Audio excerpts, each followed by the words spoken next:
Imagine tuning into your favorite late-night radio show, only to realize you're listening to someone's final moments alive. That's exactly what happened one stormy night in 2004, when a small-town host's broadcast turned from playful banter to a chilling descent into madness. Live on air. Listeners thought it was a prank or maybe an experimental horror skit. But when the station went silent and the police broke into the studio, what they found would haunt the town forever. This is the story of the last broadcast before death. A tale that blurs the line between entertainment and something unspeakably evil. And as you'll see, some recordings were never meant to be played back. The town of Fairview, Ohio wasn't remarkable. A population of just under 9,000, a single main street, and one radio station that most people left playing in the background more for comfort than news. That station was WKRV 98.6 FM, home to local advertisements, high school football commentary, and one beloved late-night show called Midnight Musings with Rick Danner. Rick wasn't famous, but in Fairview he was practically a household name. Every night from 11 p.m. to 2 a.m., he'd pour his gravelly voice into the airwaves, reading creepy stories, interviewing night shift workers, and sometimes taking strange call-ins from truckers passing through the area. He was funny, calm, and had that rare ability to make people feel like he was talking just to them. On October 12, 2004, Rick sat down for what should have been another ordinary broadcast. The night was stormy, thunder rumbling, rain hammering the thin station windows. His producer had gone home early, and Rick was alone in the booth with his coffee, his mic, and a stack of listener letters to read on air. The theme for that night's show? Creepiest thing you've ever heard at night. Calls came in as usual. A man told a story about footsteps on his roof. A woman described waking to hear someone breathing in her kitchen. Listeners laughed, shivered, and moved on. But then, just after midnight, a call came through that changed everything. The caller's voice was distorted, like the line was heavy with static. At first, Rick thought it was the storm interfering. "Rick," the caller whispered, "don't stop the broadcast. Whatever happens, don't stop." Rick chuckled nervously, assuming it was a prank. "All right, pal, what do you mean? You got a story for us tonight?" But the caller didn't answer his question. Instead, he began describing Rick's studio in perfect detail. The half-empty coffee mug, the flickering fluorescent light above, even the stack of letters Rick hadn't opened yet. Rick froze. No one could see him. No one should know those details. The line went dead. And from that moment on, the broadcast spiraled into something no one in Fairview would ever forget. Listeners later described how Rick's tone shifted. He tried to brush it off, making a joke about phantom stalkers and ghostly peeping toms. But his voice carried an edge. He began glancing around the studio, and the mic picked up faint creaks and scratching noises in the background. Around 12:20 a.m., Rick interrupted his own monologue. "Hold on, folks. I just heard something in the hallway." He left the mic live as he stepped out. The recording captured his shoes squeaking on the linoleum floor, the door hinge groaning.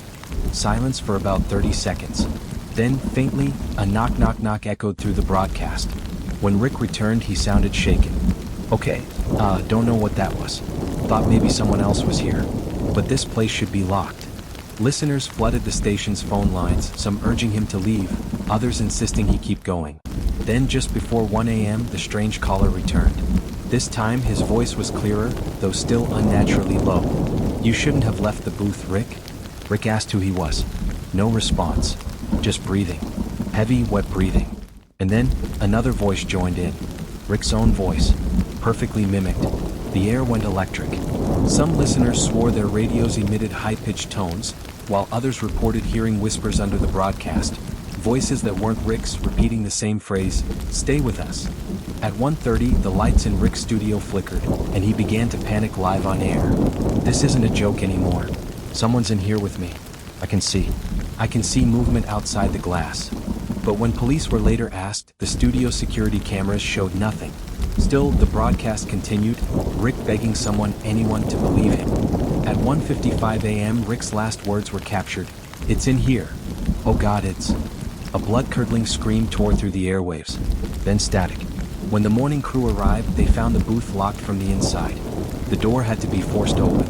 Rick's chair was toppled, his coffee spilled, but Rick himself was gone. No sign of forced entry, no broken windows. Just an empty studio. But here's the part that made seasoned cops refuse to work the case. The tape of the broadcast, the one automatically recorded for archives, wasn't just audio. Somehow, though no cameras were running, faint video static appeared over the recording. Shapes moved within it, vaguely human but shifting, like shadows that didn't obey gravity. And at one point, right before Rick's final scream, a figure leaned into the booth window. It had no face. The official police report listed Rick as a missing person, presumed dead. But in Fairview, people swore they still heard him. For weeks after, radios in town would occasionally flicker on by themselves, broadcasting snippets of Rick's voice begging for help. Others said they heard him whispering their names in the static between stations.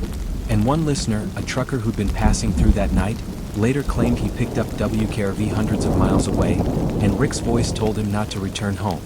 The next morning, the man's wife was found dead in her sleep. WKRV shut down midnight musings immediately.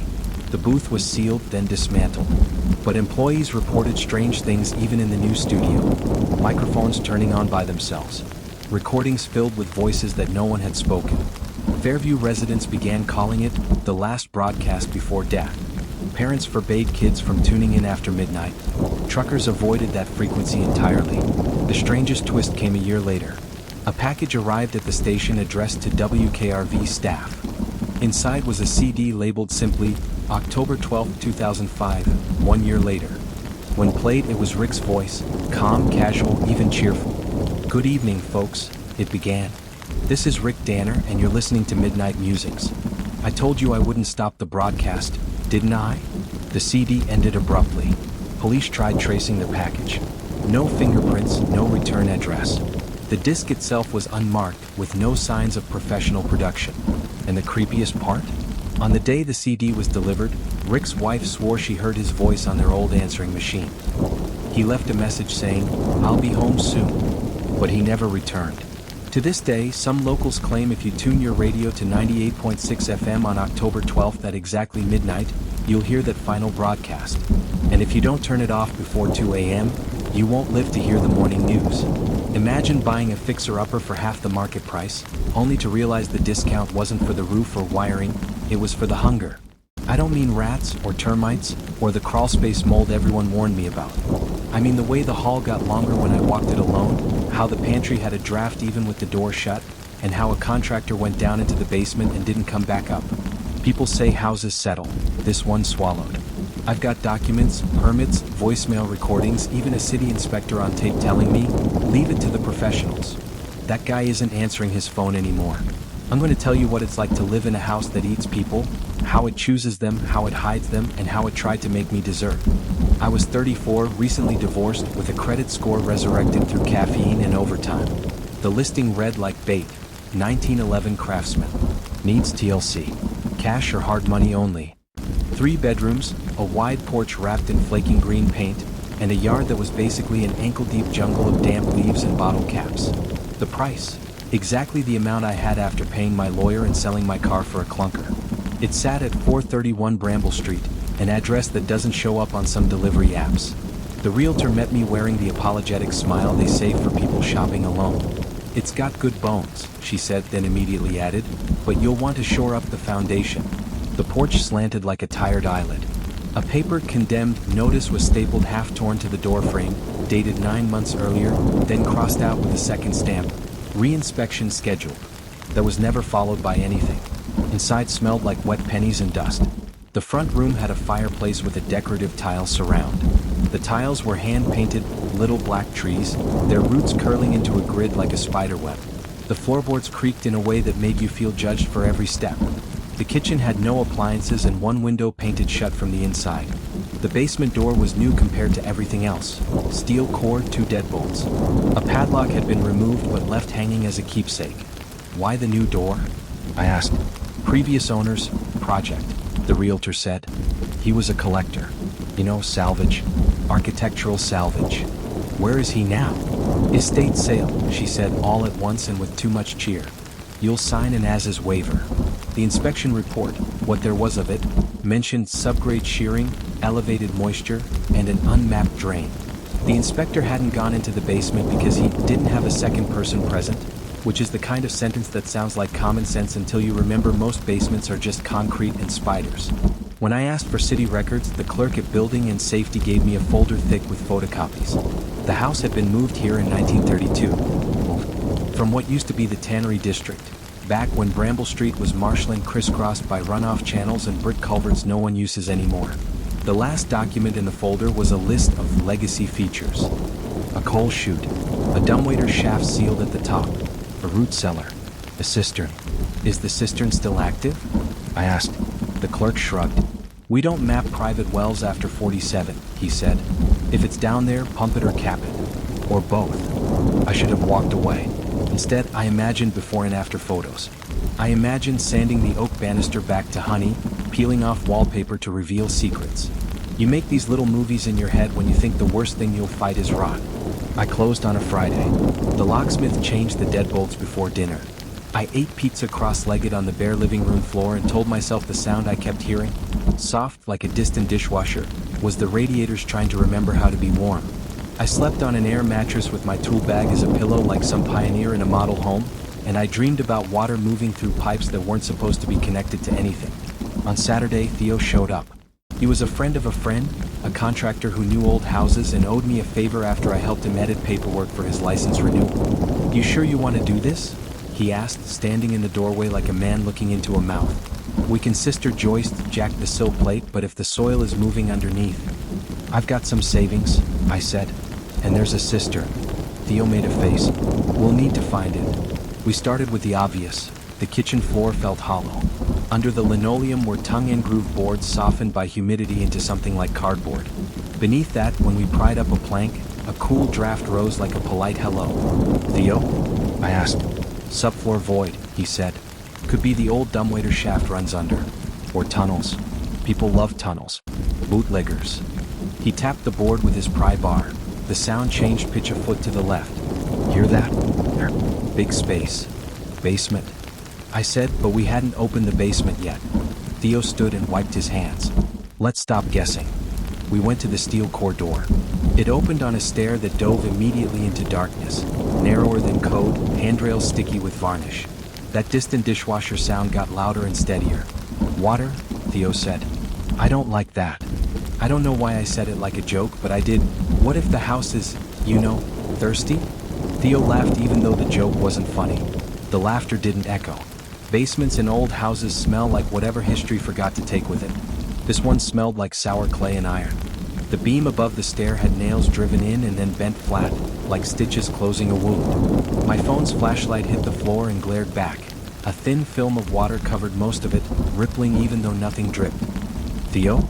I said again. He was already ahead of me, aiming his headlamp at the far wall. Brick. Not poured concrete, but old, almost orange brick, some of it patched, some of it sweating. In the left corner, a hatch sat flush with the wall, oak cross-planked, iron-banded, like something off a ship. The iron was new. The wood wasn't. Who puts a hatch in a wall? I asked. People who don't have space, he said, crouching to touch it. Or people who don't want something on the floor. He ran a hand along the seam and found a recessed pull. He grunted. It didn't move. Painted shut from the inside, he said. Or sealed. We took a lap. The old coal chute yawned like a black mouth high on the right wall. Beside it, a slop boarded over with 2x4s, the dumbwaiter. There was the cistern, a round stone-lined pit with a lid, bolted on and tarred around the edges. The unmapped drain was a shallow trench cut across the slab, running from the foot of the stairs to the far wall, where it disappeared under the hatch. Your drain drains into your wall, Theo said. That's design. You mean a mistake? He didn't answer. He was listening. The house had a hum. You don't notice a house's hum until it stops, power outage, and you feel the silence like a weight. This hum wasn't electricity. It was below that. The kind of sound that makes you check your pulse to make sure it isn't coming from you.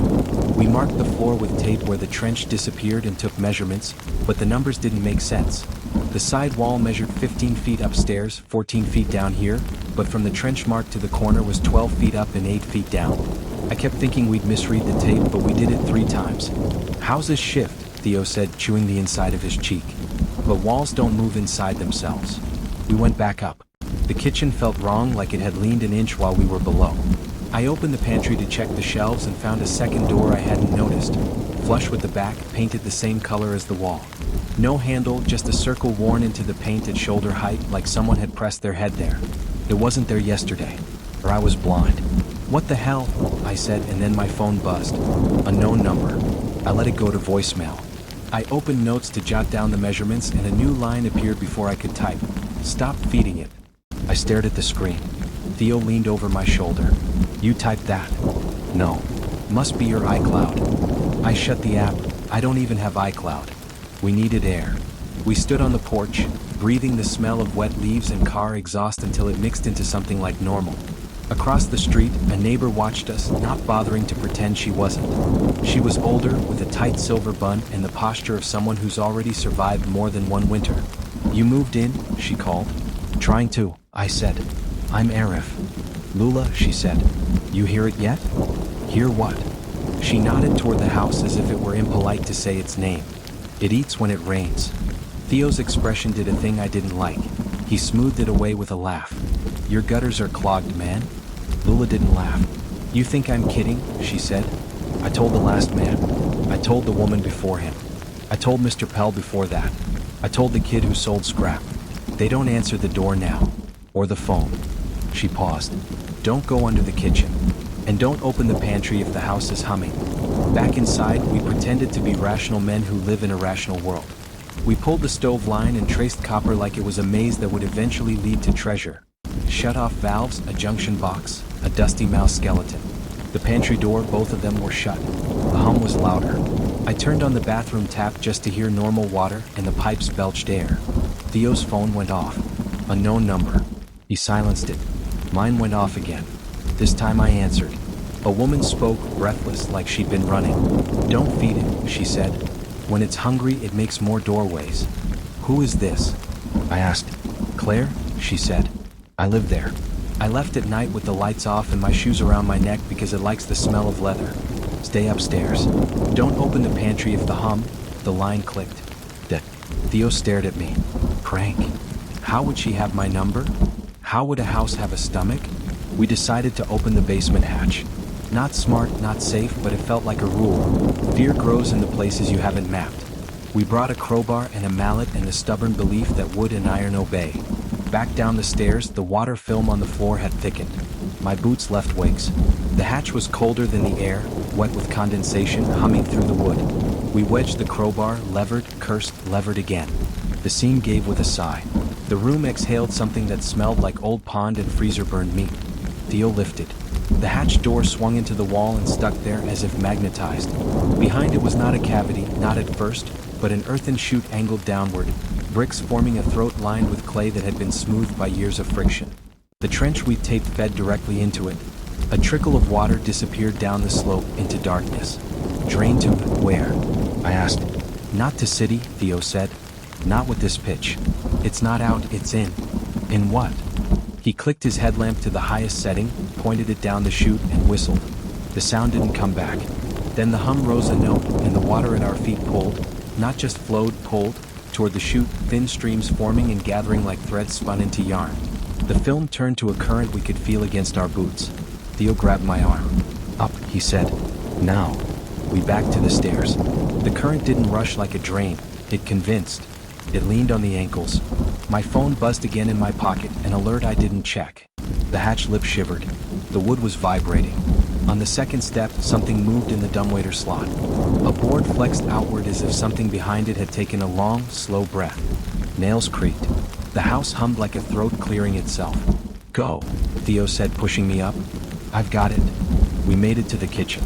The pantry door, the outer, obvious one, was opened by 2 inches. I didn't leave it like that. A draft came from within, breath cool. Theo reached to shut it. Don't, I said. We stood there, touching nothing, and watched the paint bubble on the jamb as if it were being breathed on from the other side.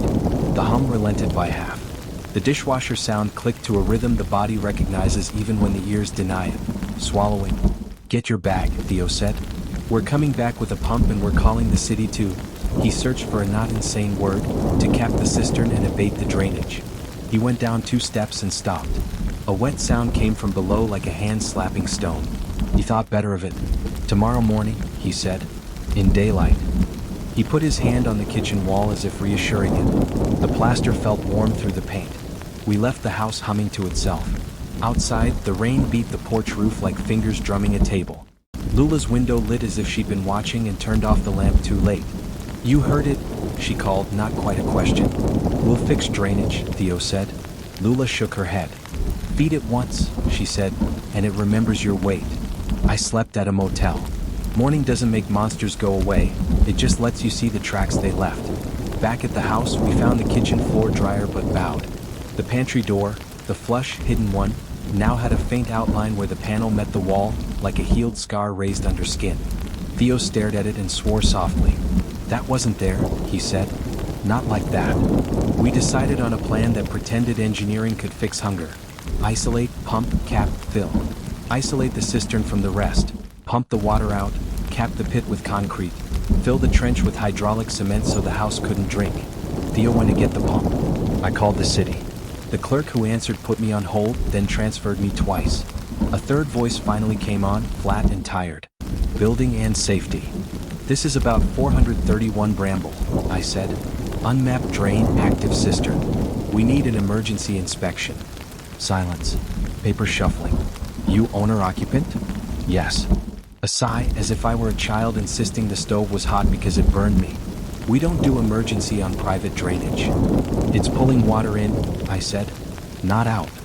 More silence. Then, in a voice that pretended this was a script, "Do not open interior doors that were not previously present. Do not remove wall panels. Avoid subgrade spaces during precipitation events. We can schedule Monday." "Who is this?" Click. Deadline. Theo came back with the pump and a length of hose. We argued about whether to open the hatch. "We can lower the intake through the dumbwaiter slot," he said. "If it runs under." "Did you hear the city?" I said. "Don't remove wall panels." "We're not removing." He stopped. The pantry door, the outer one, stood open again by 2 inches. "I shut that," I said. "I watched you," he said. We approached like you approach a sleeping dog that you hope is just dreaming loudly. The inner panel, the flush, handleless one, quivered not from breeze but from pressure. Paint dust fell in a fine line along the baseboard like spilled salt. Whatever was behind it wanted in. Or out. "Hydraulic," Theo said, voice thin. "It's pushing." "Flooded cavity." He put his ear to the wall. He went still. "It's not water." "What is it?" He didn't answer. He stepped back, set the pump down, and walked to the basement door. "We relieve pressure," he said with the kind of certainty that belongs to people in charge of the wrong emergency. "Open the hatch, give it a path, then seal." "Theo." "Trust me," he said. We went down. The film on the floor had returned, though it hadn't rained since dawn. The hatch tone sang when we touched it. Theo planted his boots, gripped the pole, and yanked. The door came free like a scab peeled. Cold blew into the room, not air but absence. The trench's trickle leaped to a thread, then a ribbon. The hum rose. My teeth hurt. Theo looked at me, feral triumphant. "See? Pressure's releasing." The dumbwaiter slot flexed again, more insistent, boards protesting. The coal chute rattled. The cistern lid chirped against its bolts. The house wasn't just breathing now. It was coordinating. "That's not release," I said. "That's appetite." Something slid inside the chute, a dark slickness against brick, a shape without edges. Theo raised his headlamp. Light erased nothing. The chute had depth that didn't respect geometry, a length that didn't belong on our lot or any lot. The pump hose in my hands grew taut. I realized I'd unconsciously fed it toward the hatch like an offering. I yanked it back. "Arif," Theo said, voice small. "Back up." We did, step by step, the current leaning. At the stairs, the dumbwaiter boards bowed, then split with a sound that knocked dust off the joists. A smell came through, sweet sour like old leather, followed by a length of something like rope that wasn't rope at all. It was plaited, gray, and at the end hung a buckle. Shoes tied together by their laces like Claire had said, looped around something's neck, now regurgitated by the house like a swallowed charm. Theo swore. He grabbed me by the collar and pushed up the steps. The kitchen sounded wrong, too padded like a room full of coats. We burst through the door and saw why. The pantry was open, both doors, and beyond them wasn't shelves but a vertical shaft bricked like the chute, going down, the hum so loud it was physical. The shelves lay on the floor as if spit out. The inner walls glistened. "Out," Theo said. "Now." He shoved me toward the back door and went the other direction toward his truck for, what? More hose? Another pump? I don't know. I remember the sound the house made when he crossed the threshold between kitchen and hall, a satisfied little gulp. I turned. The doorway had shortened. Not physically, no tape measure would have caught it, but in that way your body knows the road you walk down is longer on the way back. Theo's chest heaved. He wasn't 10 feet from me, then 7, then the floor eased, the boards tilted, and he slid an inch. He stopped himself with a hand on the wall. His fingers sank into soft plaster and came out wet. "Grab me," he said. I lunged and got his wrist. Something pulled from the other side. The dumbwaiter cavity side.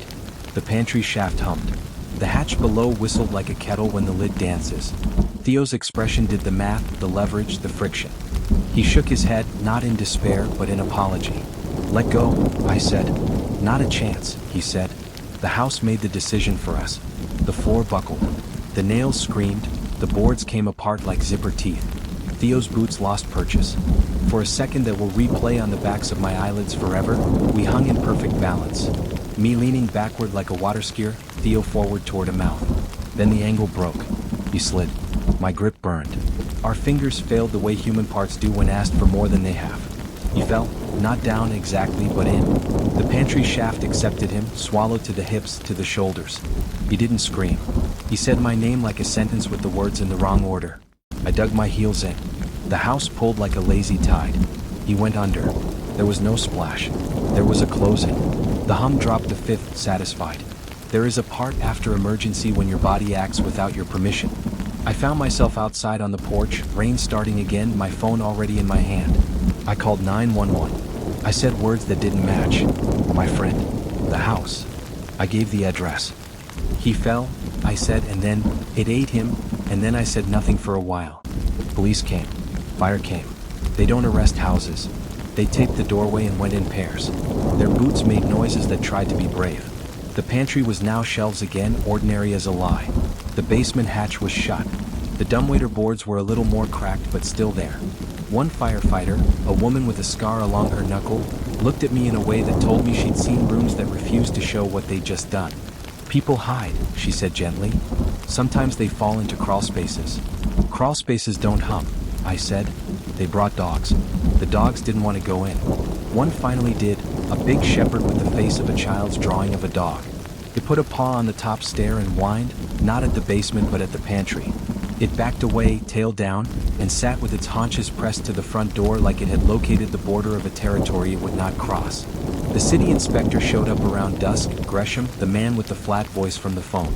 He was younger than I expected, hair too tidy for a place like Bramble. He wore a hard hat indoors like a badge and held his clipboard like a shield. He asked me to tell him everything. I did, or tried, and while I spoke he drew little squares and circles on his form, not looking at them, just passing time while my mouth moved. When I was done, he nodded as if confirming a recipe. "Legacy drainage," he said. "Unmapped voids under the old tannery district. Coal chutes. Cistern. Sometimes you get a soil lens that..." "It ate a man," I said. He actually met my eyes then. His expression was too neutral to be real, so it must have been learned. "Did anyone else see?" "Lula," I said, pointing at the window across the street. The curtain twitched but didn't open. He set his clipboard down, walked to the pantry, and, because the human urge to verify is stronger than superstition, he opened it. Shelves. Jars someone had left. Buttons, screws, a feather. He closed it. He did not touch the inner panel. He went downstairs. I followed halfway, stopped where the hair on my arm stood up, and listened to his boots do that brave sound. He tapped the hatch. He did not open it. He measured the trench. He wrote an equation that wasn't math. Back upstairs, he signed a form and handed me a yellow copy as if I'd ordered takeout. "Unsafe to occupy," it said. "Immediate abatement required." Under that, "Do not open interior doors not previously present." "You knew," I said. He shrugged. "I know old houses and old towns," he said. "People build over yesterday like it won't come up through the floor." "Where's Theo?" He didn't answer. They left near midnight. The tape stayed across the door. I went back to the motel, then to the library when it opened. Lula was there at a table with the microfilm machine already threaded. She didn't pretend she wasn't expecting me. "You want to see the maps," she said. She rolled the film and stopped at a page that showed Bramble Marsh, 1906, crosshatched with little channels like veins. Where my house sits now was once a brick culvert junction, a place where runoff met tannery effluent and everything went underground. A newspaper article from 1932 announced, like a civic triumph, that several derelict houses from the Tannery District had been relocated uphill to Bramble Street and secured upon reinforced piers. The photo was too dark to be useful except for one thing. You could see the underside of a house in transit, its belly open to the sky, and someone had painted a symbol on the beam, a tree with roots in a grid. "Your tiles?" Lula said. "Pretty little drawing. They kept the hearth." After, she walked me back to my porch like a mother returning a child to a place that will not love him properly. "You called 911, she said. "That's more than some. Most just leave." "I can't leave him," I said, and surprised myself by which him I meant. She put a hand on the post. The paint came away like dandruff. "You can't get someone back it's decided to keep," she said. "You can starve it until it sleeps. That's the best you can do." "How?" She gave me a grocery list that wasn't groceries. Bent nails, hydraulic cement, lime, coarse salt, copper mesh, a jar of pennies. "Old ways and new," she said. "Plug the mouths. Deny it pass. Houses are habits as much as they're wood." We set to work like penitents. We packed the coal chute with copper mesh and mortar. We salted thresholds, a thing I don't believe in except I do. We bolted the cistern with new brackets.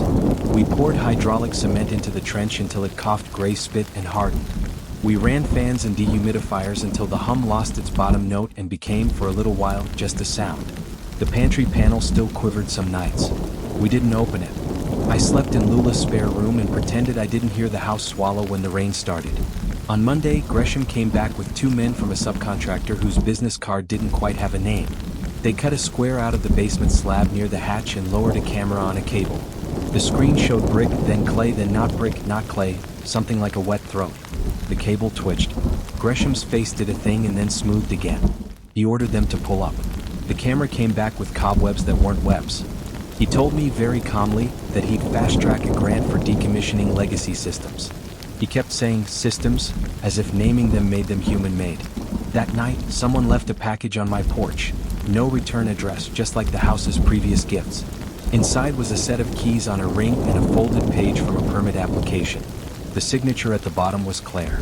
The note said, in handwriting that looked like someone trying to learn to write again with their left hand, "It doesn't want you. Not yet. So, don't list the basement." I didn't sleep. At 4:13 a.m., my phone flashed an unknown number. I let it go to voicemail. The transcription said, "Stop feeding it." The timestamp was 8 years old. In the end, I did what cowards and survivors do. I sold. Cash buyer.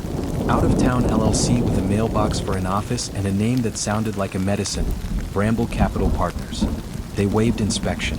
I didn't list the basement. I kept the pantry shelves neat for the open house. I touched the tile tree and said, without believing, that I was sorry. The last thing I did before I left was hang a pair of shoes by their laces on the pantry knob. Not because I trust folklore. Because I owe Theo one more minute he didn't get. The house hummed. The shoes twisted very slightly even with the windows closed, as if in a draft. On my way out of town, I called Lula to say goodbye. She didn't answer. I left a message I hope she didn't listen to at night. 2 months later, I searched the county records. A new permit had been filed. Interior remodel. Pantry enlargement. The applicant? The same subcontractor whose name wasn't a name. The inspector on the paperwork? Gresham. Approved. A week after that, a missing persons post floated across my feed. "Have you seen Theo?" And I closed my laptop so gently you would have thought it was sleeping. If you drive down Bramble now, the porch looks straight, the paint clean, the numbers shiny. The new owners put potted ferns on either side of the door like green parentheses. They host cookouts. Laughter spills from the windows on dry nights. On wet ones, the laughter is softer, and sometimes you'll see someone standing in the kitchen, listening hard, head tilted, as if trying to place the sound of a dishwasher in a house without one. I don't go back. But sometimes, when it rains hard where I live now, when the gutters sing and the drain in the bathtub makes that little glug, I hear a hum that isn't my building's hum, a lower note that knows my weight in the tread of my shoes. I turn off the tap. I stand still. I listen until the hum fades, which it always does, eventually, the way hunger sleeps when no one feeds it. And if I ever wake to find a new door in a wall that never had one, I will nail it shut with bent nails and salt the seam and pretend that's science and not superstition. I will not open it. I will not look inside. Because I've learned that a house doesn't have to have a stomach to be hungry. It just has to remember the taste of you.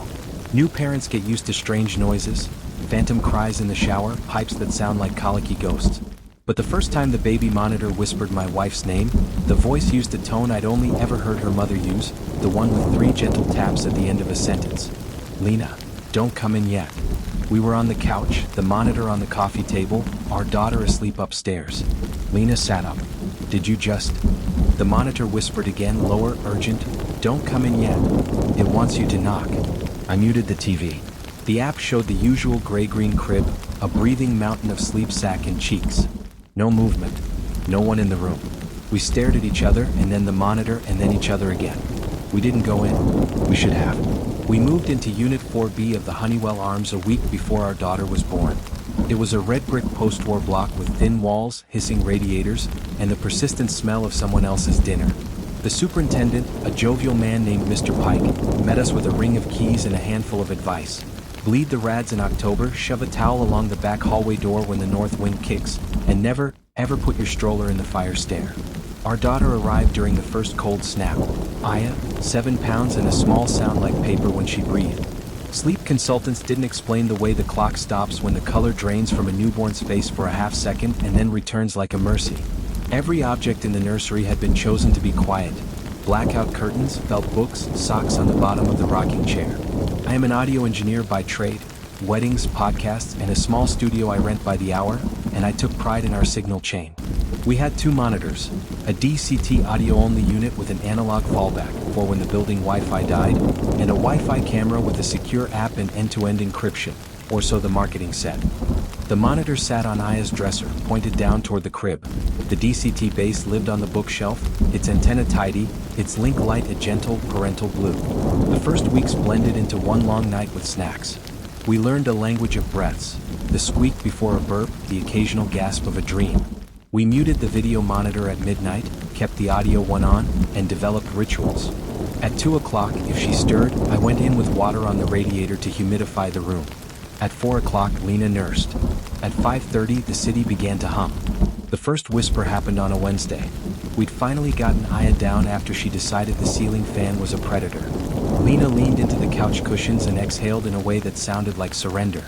I set the DCT receiver on the coffee table and turned the TV up just enough to hear a show about houses we couldn't afford. Lena, the monitor whispered, plain as speech. I paused the TV. We watched the green link light. The monitor was half pressing static, half breath. Lena, don't come in yet. It wants you to knock. There is a way your body goes cold all at once, the same way a room cools when a window opens. Lena looked at me as if I had thrown my voice. I shook my head before she finished thinking it.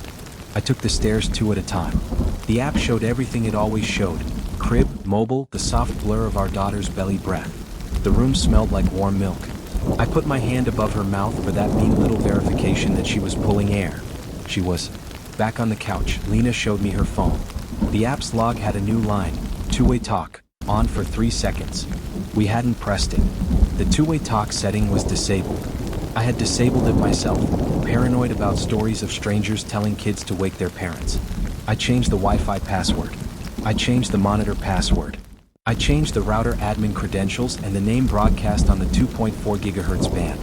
I turned off UPnP and set firewall rules as if I were defending a small embassy. I repositioned the DCT antenna and switched channels. I even set the baby cam to LAN only, no cloud, and put it on a separate SSID like a surgeon as if Flans could exorcise the dead. The next night, the whisper returned. Not Lena's name. What? Omar, the voice said, my mother's cadence this time, Jetta soft consonants. Don't knock. It knocks back. The app showed no 2-way use. The DCT glowed a trustworthy green and then bled into careful static, like someone trying not to wake a room. On Friday, Lena's friend Maya came with curry and competence. She's an IT auditor for banks and has the look of someone who can find your files whether you like it or not. She scanned the network, sniffed packets, and declared us boring. No open ports, she said. Cameras are on a guest LAN. Nothing's beaconing out. You're clean. Interference. Lena asked, neighbors cordless? DCT is spread spectrum, Maya said. But under certain conditions you can get ghosting, like a print meeting a misprint. Usually you hear pieces of a call start or end. Not full sentences. Not names. It would have been easier if the voice said nonsense. It did not. It said our names, our baby's name, and once, at 3:17 a.m., it said, turn the heater off. I went in, hands shaking, and found the radiator alarming hot, the humidifier dry. I killed the valve and opened the window for a crack of December. I slept through it like a cat. We began to listen to the monitor more than we listened to each other. Something about the radiators in that building made everything feel as if it was breathing. Mr. Pike called them gentlemen radiators, as if they had opinions and habits. They hissed, they ticked, they coughed water. Our bedroom one loved to knock in threes, especially when the heat first came on. Lena began to knock back, a little game, and the radiator would answer, like a drunk neighbor. "You're training a spirit," I said. She flicked me in the forehead. "I'm running on 4 hours sleep. I train a ghost to do dishes." On the baby monitor, the whispers learned manners. "Shoo," they would say before Aya stirred. "Not yet. Not you." The app would show nothing unusual, no movement, no noise graph spike, but the DCT would breathe, and sometimes after a whisper, Aya would sigh and resettle like a hand had patted her. We brought it up with the pediatrician in a coded way. "Weird noises," Lena said, "through the walls. Any chance of interference making her restless?" The pediatrician smiled the way people smile when they don't believe you but don't want to be unkind. "White noise is fine," she said. "Avoid screams. Keep the room cool." The whispers cooled nothing down. They knew things. Twice they were useful. Once at 11:09 p.m. the voice said, "Stove."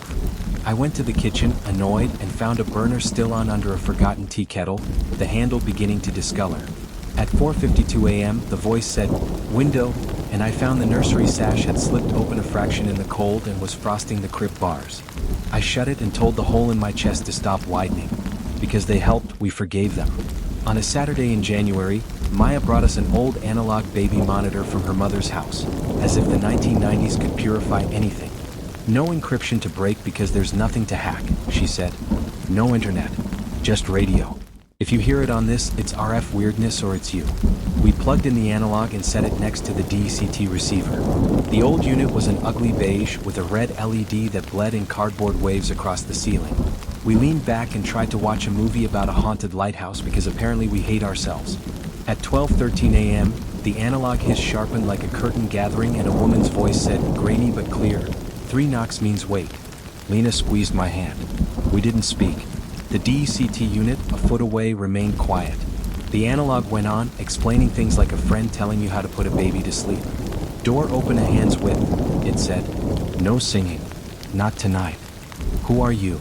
I asked before I could stop myself. The analog hissed and whispered, "I'm down the hall. Do what I say."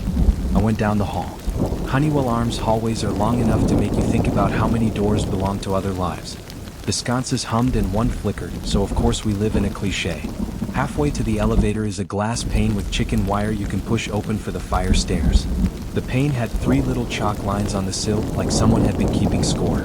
"Hello," I said, and knocked on the wall gently because it was there. Knock, knock, knock. From above, the nursery radiator knocked back. Knock, knock, knock. The exact rhythm.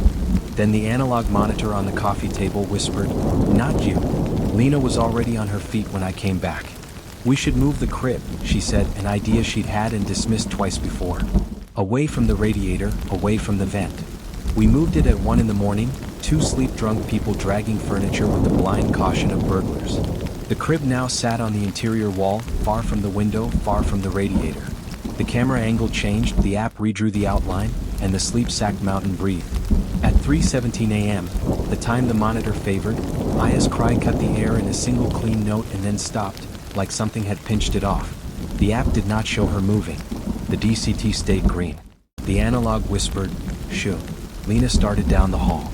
The monitor said kindly, "Lena, don't come in. It wants the knock." Lena kept going. "Back," the voice insisted, and then to me, "Omar, if you go in right now, it will learn your feet." I didn't believe in much then. I believed in RSV and car seats and praying to a God I ignore when life is boring, but I didn't believe in that sentence. I caught up with her at the nursery door and we looked in together, the way sailors look at a storm. I was sleeping, cheeks like lanterns. For a moment, the video image glitched and duplicated her, 2 swaddled hills side by side, and then one faded. "Enough," I said, to nothing, to the vent, to the radiator, to the guilt that grew vines around anything you left unattended. "If this is a person, you need to stop. If this is a thing, we're not interesting." The analog said, very soft, "You'll be interesting if you knock." I took the analog unit into the kitchen and turned the volume to 0. I put it in the metal bread box because that's the sort of thing I do when rationality runs out. I unplugged the DCT. I pulled the camera from the wall and laid it face down on a towel. No more voices. No more app. Just our baby and the sounds we could hear with the doors open. The apartment filled with silence that wasn't. Pipes. Radiator breath. Lena lying next to Aya on the nursery floor, hand in the crib, palm against Aya's back while she slept. We made it 2 nights like that. On the 3rd, Lena woke me up, not with a voice, with her hand on my shoulder. Listen, she said. The monitor was unplugged. The app was off. But from the radiator in our bedroom a whisper seeped, as if the iron itself had a mouth, as if steam could shape consonants. Window, the radiator said. He's downstairs. We didn't have a he downstairs. The only he in our lives was Mr. Pike, who loved flan and soccer and keeping the building alive with parts that didn't exist anymore. I went to the window in the nursery and looked down into the alley. A man stood near the trash corral, head tilted up toward us. He wore the uniform of a courier service and held a box under one arm. He didn't knock. He didn't move. He just stood there, looking at the windows of Honeywell Arms like a guest listening outside doors at a hotel. I stayed with Aya. Lena called Mr. Pike. He shuffled down in slippers to check. By the time he got to the alley, the man was gone. He left the box at the service entrance. Inside was a small, old baby monitor, a Fisher-Price analog unit from the late 90s, with a yellowed sticker on it that said, in blue ballpoint, Sophia, 4B. Our unit, our floor, our apartment. Mr. Pike held the box like it was bones and said, I thought those were all thrown out. Those? Lena asked. He swayed in a way that meant he was deciding between truth and less truth. We had a thing back then, he said. Cordless phones eating each other's conversations. People hearing their neighbors through walls. The building is lively. If it happens again, you do 3 knocks. You wait. You don't go in until it answers. Who was Sophia? I asked. Mr. Pike breathed in a way that chose the heavier truth. 4B before you, he said. A long time ago. We didn't plug in the Fisher-Price. We put it back in the box and slid the box onto the top shelf of the front closet, the shelf with passports and lost mittens and the smoke alarm battery we swear we'll remember at 2 a.m. That night, at 3:17 sharp, the radiator whispered, window. We didn't go in. We should have. At 3:19, our daughter made a sound I had never heard before. There is a ledger in your head of cries. This one wasn't in it. It was a single dry inhalation with no exhale, a borrowed breath, a trying. We were through the nursery door in less than a second. I lay very still. The room was a degree colder than the hall. Pick her up, Lena said, already scooping. Aya's head lolled like an unspooled film reel. No color in the mouth. CPR, I said, and then did the worst thing I have ever done, which is fumble because you never practice on the person who is your whole life. The radiator whispered, 2 fingers, center of the chest. 30. Then breath. Lena counted too fast. I tapped the rhythm on her wrist. I breathed into our daughter and listened for God. Color returned and then left again, a tide. Somewhere in the apartment a pipe knocked. 3, like someone asking to be let in. We kept going. At breath 6, Aya hiccuped and then cried a sound like torn paper, and then the room warmed, not literally, but in that way you feel when a storm shifts direction and decides it will not take your roof after all. We both sobbed and laughed and said, okay, and okay, and okay, even though nothing was okay. The radiator said, sweet as anything, good. Now put her back. No, Lena said, and it is a mark of how little sense remained that she was arguing with iron. No, she sleeps with us. Back, the radiator repeated. 2 knocks and back. I don't think I can explain to you how certain that voice felt. It had the confidence of an instruction you've always known. Without thinking, I knocked on the door frame, knock knock, and the radiator knocked back once as if I had missed the rhythm. I did it again, knock knock knock, and something in the wall behind the dresser knocked back, knock knock knock, from the wrong height as if the room had a second door I couldn't see. Lena, still holding Aya, looked at the window. The sash had crept open again. She went to close it. When she touched the lock, the glass went black. Not dark, but black, like someone had put a piece of velvet up to it from the other side. And in the reflection we saw not ourselves, not the crib, but a room like ours with a crib like ours, and a woman in our doorway who wasn't either of us. She had Lena's hair in my mouth and a look people get when they have lost and kept going anyway. She held a baby whose face we couldn't see. She lifted a hand as if to knock, and then she didn't. She put her hand to her ear like she was listening to a monitor we couldn't see. Her lips moved. We couldn't hear her. The radiator whispered, "Don't knock." The glass cleared. The window was just a window. Our mouths had the taste of pennies. Lena clutched Aya closer. "We're leaving," she said, and that is the sentence that changes the world in small ways. She took her go bag from the closet, the one with diapers and copies of documents and a teddy bear, because new parents prepare for fires and hurricanes and never for whispers. I grabbed coats, shoes. We left the monitors where they were, unplugged, face down, sulking. In the hallway, the air smelled like cold cereal and old carpet. We headed for the stairs because elevators feel like traps when you are carrying everything you have. Halfway down, the analog monitor in the bread box began to broadcast at teeth-hurting volume. Even inside metal, it cut like a violin string. 3 knocks means wait. We ignored it. The stairwell light flickered. On the second-floor landing, someone had chalked 3 little lines on the wall. Mr. Pike met us by the lobby, belt hastily looped, keys like wind chimes in his hand. "You heard it?" he said, not asking. "We're going to my sister's," Lena said, already through the door. He made a face I didn't understand until much later. "Okay," he said. "But 3 knocks means..." "Wait, we know." He shook his head. 3 knocks means a baby funeral," he said, quiet and furious. "It means neighbors ready to help. It means the rabbi and the priest and the lady who bakes and the man who carries chairs. That's what it meant here. That's what it means." The wind outside hit the door and the door hit back. The alley was empty. The city blew a long, hard note through the traffic lights. We went to Lena's sister's and slept on the floor under too many coats, because that is how exile begins. Aya slept between us, breath steady, tiny fist flexing like an animal dreaming. At 3:17 a.m., my phone lit up even though I had turned everything off. New voicemail. No ring. I put it to my ear in the dark because of course I did. My voice came out older by 10 years. "Don't come in yet," I said to myself. "It wants you to knock." We didn't go back for 2 days. When we did, we brought Maya and a priest and a mezuzah and a jar of salt and a toolbox, and that feeling you get right before a dentist touches a tooth you know is cracked. The apartment looked like an apartment. The window locked. The radiators hiccuped like they'd laughed at a joke. The monitors were where we left them, sulking and silent.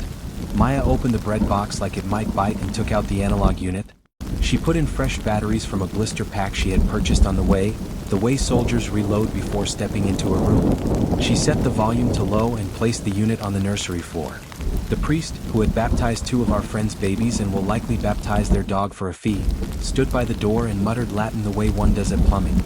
He sprinkled water in a practiced arc. Lena put up the mezuzah and whispered a prayer her mother taught her, the one that asks for doorways to be kind. I drew salt lines in the window track because it made Lena smile in spite of herself. At exactly the kind of cinematic moment I resent in stories like this, the analog monitor hissed and whispered, "Thank you." We all froze. Maya swallowed. "Who are you?" she asked. The voice, ours and not, said, "Not a ghost. A habit." The priest blinked. "Habits don't." But he stopped because he knew they do. Habits borrow voices. Buildings are made of habits as much as brick. Think of the way the elevator dings at the same seconds every morning. Think of the way radiators knock in 3s because the man who installed them tapped the pipe 3 times to signal the boiler man he was done. "Who is Sophia?" Lena asked. "The first baby who didn't make it," the voice said, with so little drama it cut through me like an X-Acto. They made signals. 3 knocks for help.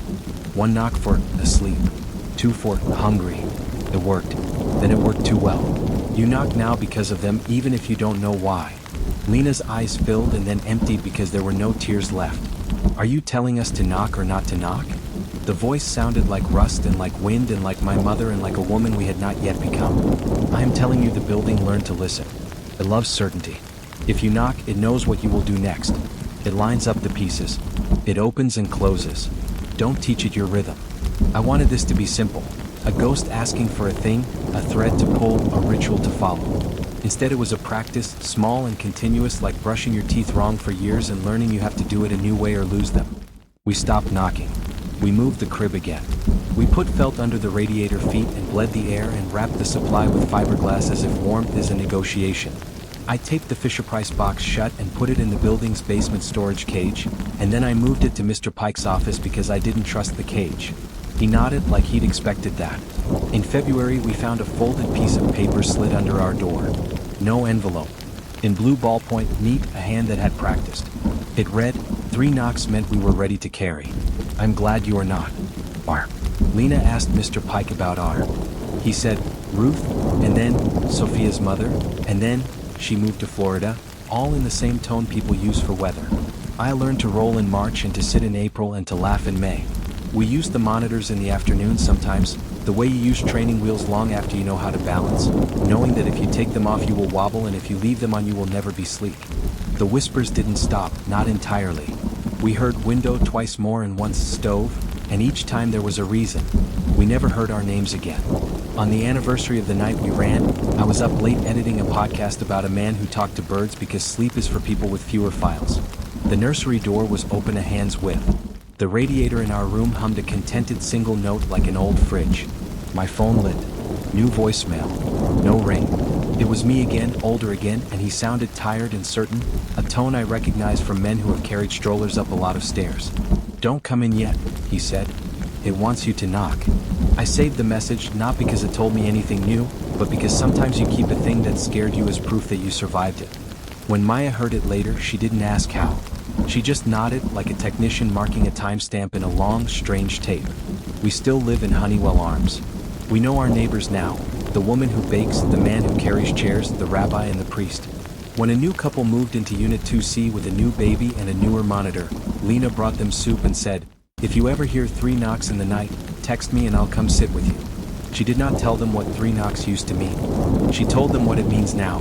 Wait, listen, don't teach the building your rhythm. I is too. She points at the radiator sometimes and says, essence, which is exactly the shape the steam makes. If you ask her what the knocking game is, she says, no knock, and claps once, her idea of a counter curse.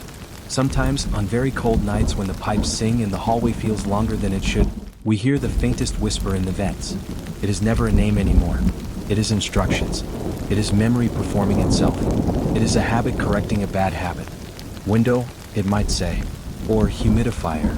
Or once so soft I could have dreamed it, thank you. If I could speak back without feeding it, I would say, we learned. If I could leave a message for the men we will be, listening in the dark, I would say, don't come in yet. It wants you to knock. And then I would add the thing the building never says because buildings love rules and hate forgiveness. It's okay if you forget. Just try again. The vanishing hikers. Every search and rescue briefing starts the same. Last known point, last confirmed sighting, timeline, weather. It's a ritual against chaos. On June 14th, 3 college friends went up the North Spur Loop, an easy ridge walk that seniors do in sandals for graduation photos. They never came out. We found their camp torn down neatly, food hung correctly, boots laced at the toes like they'd stepped out of them without bending. Their GPS pinged from places that don't exist on the topo map, coordinates that plot to a square of forest where no trail and no rock outcrop should be. I've been on 48 searches. I know the usual endings. A fall, hypothermia, someone who kept descending when they should have contour traversed. This wasn't that. This is the story I swore I wouldn't tell, the one that explains why, when a radio whispers your name from the trees, you never answer out loud. The North Spur Loop snakes along the spine of Goldmere State Forest, a place with deer big as doorways and moss that eats boots for breakfast. You start at a gravel lot off Service Road 9, climb switchbacks through fir and hemlock, crest a bald with cell service strong enough for one last text, then drop into a corridor of ferns so dense you go quiet without choosing to. It's so popular in spring that the ranger station keeps a whiteboard tally of day hikers. Loopers, 6 as of 10 o'clock. Loopers, 12 as of noon. That weekend it rained. The missing were Nadia, Chris, and Leo, senior year roommates from the college 20 miles south. Their friends said they were competent, not reckless. They left a route plan, water filters, cheap rain shells. They took photos at the trailhead sign at 9:31 a.m., smiling under gray skies. The last picture, timestamped 12:04 p.m., shows Nadia pointing her trekking pole at a blaze, a fresh orange rectangle on a fir trunk. Leo's caption, someone repainted the whole thing. Fancy. I'm Grant, volunteer SAR rope tech, the guy who carries extra socks. The call came at 8:20 p.m. after they missed their checkout text. We mobilized into the usual grid. Hasty team on the loop itself, K9 team from the trailhead up the spur, sent articles collected from their car, a hoodie and a baseball cap, sealed in Ziplocs like delicate evidence. Rain makes noses useless and sound travel funny, so we focus on sign, scuffs, crushed duff, broken fern ribs. The first night, we found a boot print near mile 3, heel scuffed inward like someone turned quickly. Then nothing. Day 2, we set up a base in the gravel lot. Pop-up tent, laminated maps, hot coffee and thermoses that taste like previous coffees. The incident commander, Hansen, divided the forest into operational segments, A through F. My partner Reed and I got C, the east slope and the dry creek that's dry until it's suddenly a creek. We take a bearing, set a pace count. It's math until it isn't. At 10:40, K9 called a change of behavior near the bald overlook. Ears sharp, tail high, air scenting. The dog wanted to go off trail north-northeast, straight into a swath of timber without cut stumps. We flagged pink tape and followed. 50 yards in, the dog lost interest like a switch flipped. Wind shifted. We marked the spot and pressed on. By noon, we found their camp. That's not typical. Day hikers sometimes lie to parents and bring tents, sure, but these kids had set up a tidy site on a flat between two cedars. Tent stake taut, kitchen area a safe distance away, bare bag rope still over a branch. The weird part? The tent was collapsed on purpose. Poles loosened, fly folded, pegs stacked, all of it placed inside the footprint like a kit, as if they broke camp intending to leave no sign. In SR, no sign is a message. We found boots by the fire ring, 3 pairs, toes pointing east, laces threaded to the top eyelet but not tied. Socks balled inside each, still damp. On a rock sat their phones, power off, zipped in a freezer bag. People panic and leave things.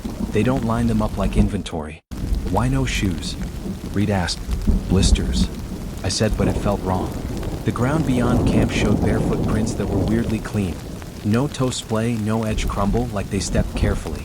The trackway went 10 yards and stopped at a place where the ferns looked combed. There's no other word. Fronds all bent in the same direction, not trampled, brushed. We flagged everything and called it in. Hansen's voice came back flat. Copy. Do not touch electronics. Drone team is wheels up in 5. While we waited, I tried the old trick with the compass. Lay it near your boots, let the needle settle, see if you feel the forest playing magnets with you. The needle jittered a hair, then settled. Normal. My radio crackled. Hasty Team 2, we've got fresh reblazing on the north spur, bright orange. Paint's tacky. The state reblazes in October, not June. Drone team speed popped on a tablet. An eye in the rain. It panned our area, mapped the trail, stitched quick orthos. Nothing obvious. No bright jackets in Salal, no human geometry against green. Then the operator squinted. What's that line? He asked, tapping the screen. Halfway down slope, the canopy parted in a thin corridor that didn't match any trail on the map. Straight as a survey cut, but too narrow, maybe 5 feet wide, running east-west like someone had zipped the forest a century ago and never told it to heal. Old cruiser line? Hansen said. Run that waypoints. The drone slid over the corridor, followed it to a clearing shaped like not quite a rectangle. Moss had grown over stumps that weren't stumps, more like stubs of square posts sawed flush with the ground. In the middle, a cairn of flat stones stacked too precisely, a little altar. The kind of thing you see on Instagram with a caption about respecting nature while you do the opposite. We hiked for it. The cairn turned out to be a pile of survey markers, old brass discs crimped into slate, U.S. Coast and Geodetic Survey. Each marker should be in stone with a fine, not stacked like coins in a church plate. Someone had harvested them from their homes and fed them to this pile. Set into one disc was a fresh orange paint smear, the same as the trail blazes. The corridor's edges were too straight, and the air in it tasted like penny water. Reed crouched. Listen, he said. We did. Goldmere is a sound buffet. Thrush in the understory, trucks on Route 6 if the wind's right. The tree you thought was still until it moves like an old man. In the corridor, sound died. Our radios hissed in a way that means they're not alone. And under that, a click, 3 dry taps like a trekking pole tip on rock far away. Click, click, click, Reed said. He clicked his own pole on a stone in answer. Don't judge us. The forest asks and you answer. That's how people get lost. The radio popped. Hasty Team 1 to base, got a voice contact west of the bald, a woman said. Female voice calling over here. No visual yet. We all know about mimicry. Ravens, wind and culverts, your brain making a human from a fraction of a syllable. We still go. I keep my mic. Team C to Hasty 1, do not pursue offline. Mark and wait. Negative, the woman said, and then her transmission doubled with itself. An echo pitched slightly lower, the same words laid under like a harmony, wrong enough to raise neck hair. We've got visual on a blaze west-west. Moving. Hansen came on, command voice now. Hasty 1, hold position. Silence. Then a voice I didn't know, slow, over, here?" Reed looked at me. "We're 5 minutes from their last ping," he said, meaning the kids' phone's last tower handshake. "We go." We went because that's the job. The North Spur loop snakes along the spine of Goldmere State Forest, a place with deer big as doorways and moss that eats boots for breakfast. You start at a gravel lot off Service Road 9, climb switchbacks through fir and hemlock, crest a bald with cell service strong enough for one last text, then drop into a corridor of ferns so dense you go quiet without choosing to. It's so popular in spring that the ranger station keeps a whiteboard tally of day hikers. Loopers, 6 as of 10 o'clock. Loopers, 12 as of noon. That weekend it rained. The missing were Nadia, Chris, and Leo, senior year roommates from the college 20 miles south. Their friends said they were competent, not reckless. They left a route plan, water filters, cheap rain shells. They took photos at the trailhead sign at 9:31 a.m., smiling under gray skies. The last picture, timestamped 12:04 p.m., shows Nadia pointing her trekking pole at a blaze, a fresh orange rectangle on a fir trunk. Leo's caption, "Someone repainted the whole thing. Fancy." "I'm Grant, volunteer SAR rope tech, the guy who carries extra socks." The call came at 8:20 p.m., after they missed their checkout text. We mobilized into the usual grid. Hasty team on the loop itself, K9 team from the trailhead up the spur, sent articles collected from their car, a hoodie and a baseball cap, sealed in Ziplocs like delicate evidence. Rain makes noses useless and sound travel funny, so we focus on sign, scuffs, crushed duff, broken fern ribs. The first night, we found a boot print near mile 3, heel scuffed inward like someone turned quickly. Then nothing. Day 2, we set up a base in the gravel lot. Pop-up tent, laminated maps, hot coffee and thermoses that taste like previous coffees.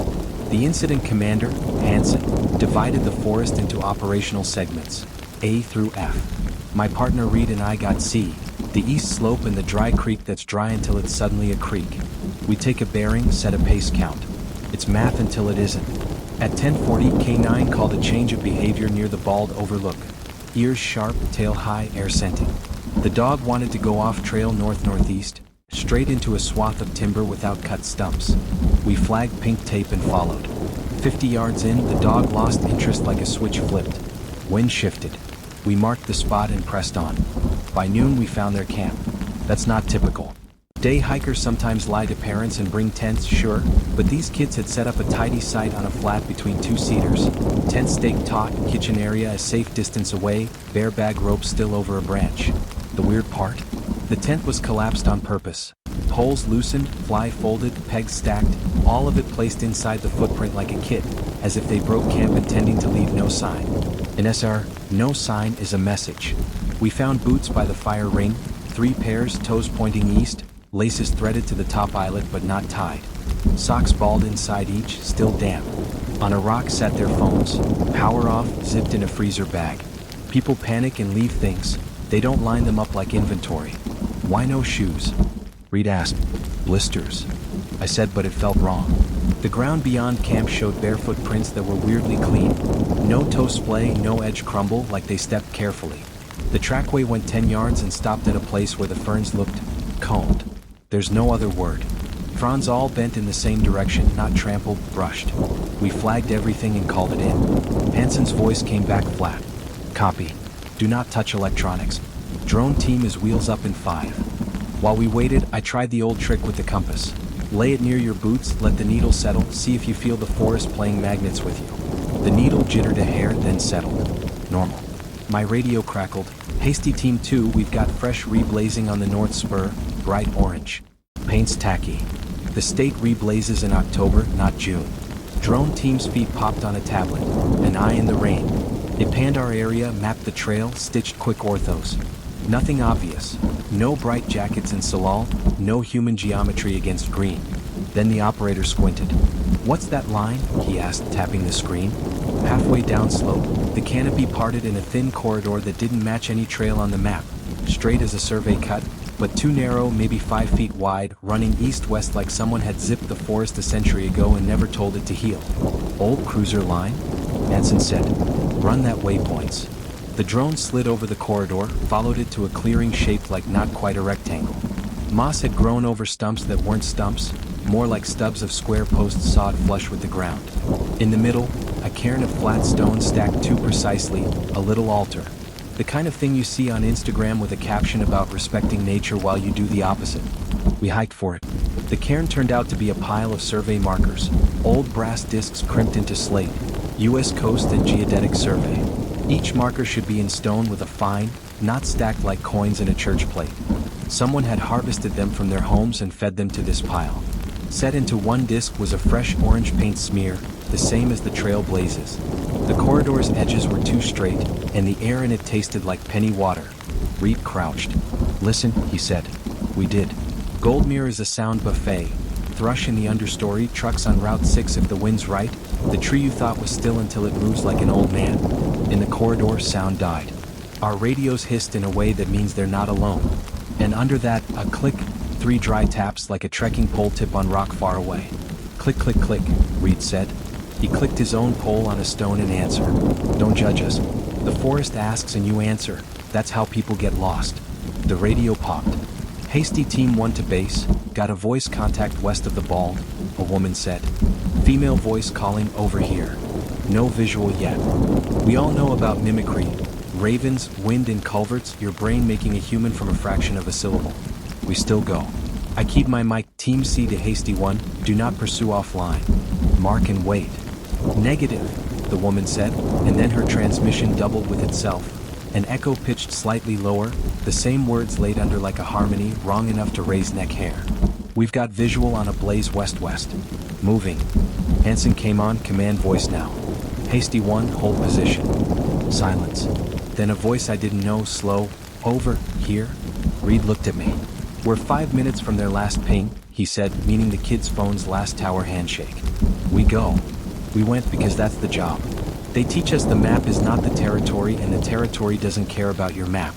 The line sweep came down from the bald like a slow comb. We in the corridor waited because the worst thing you can do is feed a thing that wants your attention. At 17:10, the first orange vest glowed through trees. The sweep captain, Jules, ex-military comm, raised a hand. We closed gaps and counted humans, everyone saying online, like sharing breath. We pushed past the cairn, taller now by one disc, which none of us moved. We crossed the glade, radio check every 3 minutes. At 17:24, the left flank called, "Voice contact." Protocol says freeze, compare bearings, triangulate. We froze. Female, left flank said, saying, "Over here. Bearing 275. Right flank, do you have?" Jules asked. "Negative," right flank said, and then faint, "Over here. Bearing 095. You don't get the same voice calling from both sides at once. You don't get voices that do not attenuate with distance. Your skin knows when a sound is using you as a mirror. Jules made the call I would not have had the courage to make. "Everyone online," she said, low and even, like coaxing a dog off a freeway. "Everyone face base. We are backing out together." We did. 27 people, arm's length, stepping heel-toe in sync, eyes over one another's shoulders. The forest didn't like it. Wind woke where there had been none, small noises made big sounds. The blazes moved, not turned, not gone, moved, the rectangle of orange migrating a few inches up tree as we watched, like sap rising. "See that?" someone whispered. "No," Jules said, because it's sometimes the correct answer to the unhelpful obvious. Our line met the cutbank. It wasn't there. In its place, flat duff, undisturbed. No drop. No roadbed. No portal. The camera and bell were where we had set them, but sitting on ground, not hanging from anything. The micro tripod canted slightly as if offended. The bell lay on its side like a finished sentence. "Mark this," Jules said and handed me a stake. I pushed it down where the mouth had been, met nothing, then nothing, then nothing, then hollow. The stake clattered forward and disappeared with no impact sound, swallowed by a soft that was not soft. Everyone heard it because everyone breathed in at the same second. "Back," Jules said, and this time her voice wanted to run but didn't. We made the road by confidence alone. The corridor widened into trees that looked like trees, not ribs.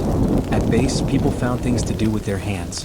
Coil rope, clean thermoses, retie knots that didn't need tying.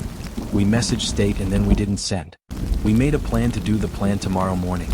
I went in my truck to write the report because paper is a spell too. Reed sat on my tailgate. He held the whisper light from the cairn in his lap like a cat. He looked at me with the particular brightness of someone who has made a decision without consulting his future self. "They're not dead," he said. "We don't know that," I said. They left breadcrumbs for anyone who's learned the wrong lessons, he said. We practice search. Something else out there practices find. They realized it was training on them, so they stepped off the map. You want to go in? I said, tired. I want to turn, he said. They wrote it, turned. They saw the loop and they didn't complete it. They refused the closure. He slid off the tailgate and put the stove on the ground between us like an offering. We've been so good at following the blaze that we forgot not all blazes belong to us. His radio crackled, then mine. Read, it said in my voice from inside both radios at once. Over here. He smiled without humor. You hearing me? He asked the trees, not me. We're not coming. Do not engage, I said, automatic. He looked at the line of survey discs we'd laid out on a tarp for State to see in the morning, a gleam of brass like coins from a mouth. He picked one up, the one with the increment, and turned it in his hand. Then he put it back, deliberately not where it had been. Subtraction as reply. Night came in like a bruise. The forest, when it's fully dark, feels crowded. The voices started up on other teams' radios, copycats of known voices, like your friend calling you from behind you when your friend is in front. No one answered. We spoke only in numbers and codes. Do not feed the habit, Maya would say if Maya were SR. At 2:13 a text hit my screen. Unknown number. We turned, it said. A pin attached. The location plotted to the parking lot. I walked to the lot with Jules and two deputies because if you're going to be stupid with witnesses. A car idled in the far corner. A Subaru none of us had seen before, mud up the sides, plates smeared with road. In the driver's seat, a shape.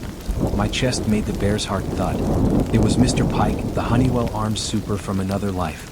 My brain made the wrong association because my nerve endings were filing too many reports. It wasn't Mr. Pike. Of course it wasn't. It was a ranger aide from a different district with a similar stance, burnt, and a beanie pulled down too far. He blinked at us, confused. He'd fallen asleep between assignments. The text wasn't him. Behind us, in the trees, something knocked 3 dry taps. We did not answer. At dawn, State arrived with people who wear jackets with letters. They like words like historic and liability. They like to say closure when they mean paperwork. We walked them to the corridor and found nothing but forest in a forest shape. No blazes. No cairns. The moss lay uncombed. The stake I'd driven at the knot mouth stood alone in flat duff like a dead flag.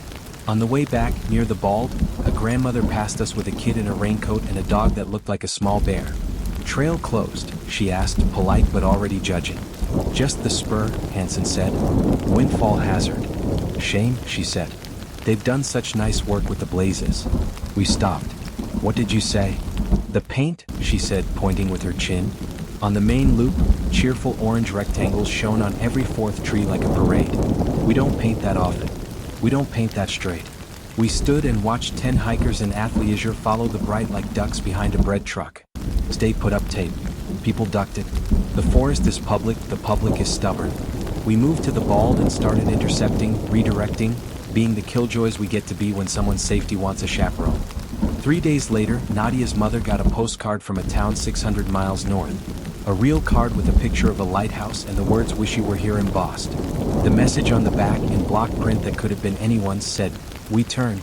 Please tell the forest we are not for it." No signature. Mailed with no fingerprintable surface because the postal systems and bad weather are efficient thieves. A week after that, a geocacher posted a photo of a cairn on an old forum under the trail name Increment 3 deltas. The cairn contained a survey disc stamped with U.S. Coast and Geodetic Survey and a state 2 lines over. The geocacher thought he'd found treasure. He had found practice. We closed the loop for the season. Official reason: storm damage, unseen hazards. Unofficial: we'd been mapped. Not the terrain, the us. How we call, how we comfort, how we follow. Once a place learns your protocols, they are not your protocols anymore. In November, after first snow, Reed and I went up with no radios, just a printed map, analog compass, and a rule. We do not answer sounds. We do not follow paint. The forest in snow is honest. Every lie leaves a track. We found a set of 3 barefoot prints crossing the ridge, heel deep, toes oddly clean, snow melted in perfect oval bowls. They moved from nowhere to nowhere across 100 yards and vanished where the wind had smoothed. In one print, a whisper light jet sat like a coin in a fountain. We did not take it. On the way down, at the signboard, someone had stapled a paper, ink run by weather, still legible if you know how to read wet. It contained instructions that would sound like nothing to anyone but us. Do not let the forest learn your names. Do not repeat patterns 3 times. Do not complete loops it draws for you. If you must go, go in twos, but do not agree which way is left until you move. If a voice says over here, ask for a code word. If it answers, leave. At the bottom, 3 initials, NCL. We took the paper down because it would only teach the wrong audience if we left it. We burned it in a coffee can at base and felt like bad priests. I quit SAR for a month after that. You can't pour from an empty human. Then I came back because not going isn't who I am, and because the forest still takes people who trip on roots and break ankles, and those people need someone with tape and calm lungs. I still carry a radio. I still answer it when Hanson calls with the code word. But when the trees whisper my name, and they do some nights when the rain hangs low and the fog writes messages between trunks, I do not answer. I put one finger on the map, one on my chest, and find north on both. I count paces and I talk to Reed about boring things like where we'll eat after and whether his truck needs new shocks. We do not knock on wood. We do not click poles. We do not feed the habit. If you hike North Spur this spring, you'll see fresh orange rectangles that the state swears it didn't paint. You'll see a cairn on the ridge with flat stones that don't belong to this geology and a brass disc set just so in moss like an eye. You'll want to stack another stone because you are a human and completing stacks is one of our small religions. Don't. Put the stone back. Walk past. If you hear 3 taps, keep your pace. And if you ever find a tunnel that's not on any map, timbers gray as teeth, air like a freezer, bell on a nail rung recently, do not leave your name there. Do not say, over here. Do not go in far enough to turn. The vanishing hikers didn't vanish. They refused. They saw the loop tightening and walked out of the sentence before the period. The forest still speaks them sometimes because it hates to lose. It speaks us now too because we fed it our methods. That's on me. We still find people. We still bring them home. We do it quieter now. We cut the fancy. We leave fewer bright lines in an old place that enjoys copying. Sometimes at 3:17 a.m. my phone lights with a photo. No number, no metadata. It shows 3 sets of boots by a fire ring, toes east, laces threaded but not tied. In the background, just a blur of orange that could be paint, could be leaves, could be nothing at all. I don't show anyone. I just check that my boots are where I left them by the door, laces loose, ready to go, or if it comes to it, ready to refuse. If you go, leave a plan. Tell someone who will miss you correctly. Carry a whistle. Don't be interesting. And if the forest whispers your name, remember, not all maps are yours to follow, and not all loops are meant to close. They say if you meet your double, one of you dies. TikTok turns that into a trend. Folklore turns it into a rule. I didn't believe either until the access log said I entered a door while I was still on the phone outside, and a coworker swore she just passed me in the hall in a coat I don't own. The cameras agreed with both of us. At first I thought it was a glitch. Then my mother FaceTimed me for the 2nd time that night and said, "Beta, you just hung up on me. Why are you back?" And the woman beside her on the screen, my face, my hoodie, my smile I used to calm people, lifted a hand and waved with my missing thumbnail patch on the same finger. This is how you tell the difference and what it cost. I work night shift IT at a hospital that pretends it never sleeps but really just naps with the lights on. Shifa General, 12 floors, elevators that argue with each other, badge readers older than me. I keep the servers from sulking and the printers from eating discharge papers. I also keep coffee in a mug that says, "We are not doing this again," which is a lie. Night shifts teach you the building's heartbeat. The hum of HVAC, the elevator brake's little sigh, the slow blink of the NICU alarms when nobody is dying. The help desk is a glass box near radiology with 2 chairs, a coat hook, and a camera that stares like a cat. At 11:07 p.m. on a Tuesday, my phone buzzed, badge event, 3rd FL corridor, Aisha Keita, granted. The problem was I was outside the ambulance bay on a personal call with my sister Sarah, telling her I couldn't come to her place to assemble a crib shelf because I was literally at work. I said, "Hang on," and checked my watch. 11:08. The text said 11 hours 7 minutes and 13 seconds. I went back in. The guard at the desk, Rafi, nodded the way people nod when the night is long and you are part of it. "Back already?" he said. "Did I leave?" He pointed at the monitors. Camera 3 showed the 3rd floor corridor as it always looks. A beige metal door with a blind little window, a rectangle of linoleum, and a convex mirror in the corner like a misplaced eye. He rewound 5 minutes. The screen jittered and then stabilized, and there I was. Ponytail, navy hoodie, the old Valencia backpack, walking quickly, keycarding the reader, shoulder through the door. The woman looked at the mirror and so did I, watching present me watch past me, glance up and make that face I make when I think of receipts. I was outside, I said. Rafi scrubbed forward 30 seconds. There I was again, actually me, returning from the ambulance bay, pushing the same door from the other side. The mirror in the corner caught a tiny slice of both of us, skinned light, a double flash of shoulder. Bad loop? Rafi said. Frame stuck. We need to reboot the DVR. We did. The DVR hummed, sulked, and restarted. The log stayed. The entry stayed. The mirror stayed small and patient. An hour later, radiology called.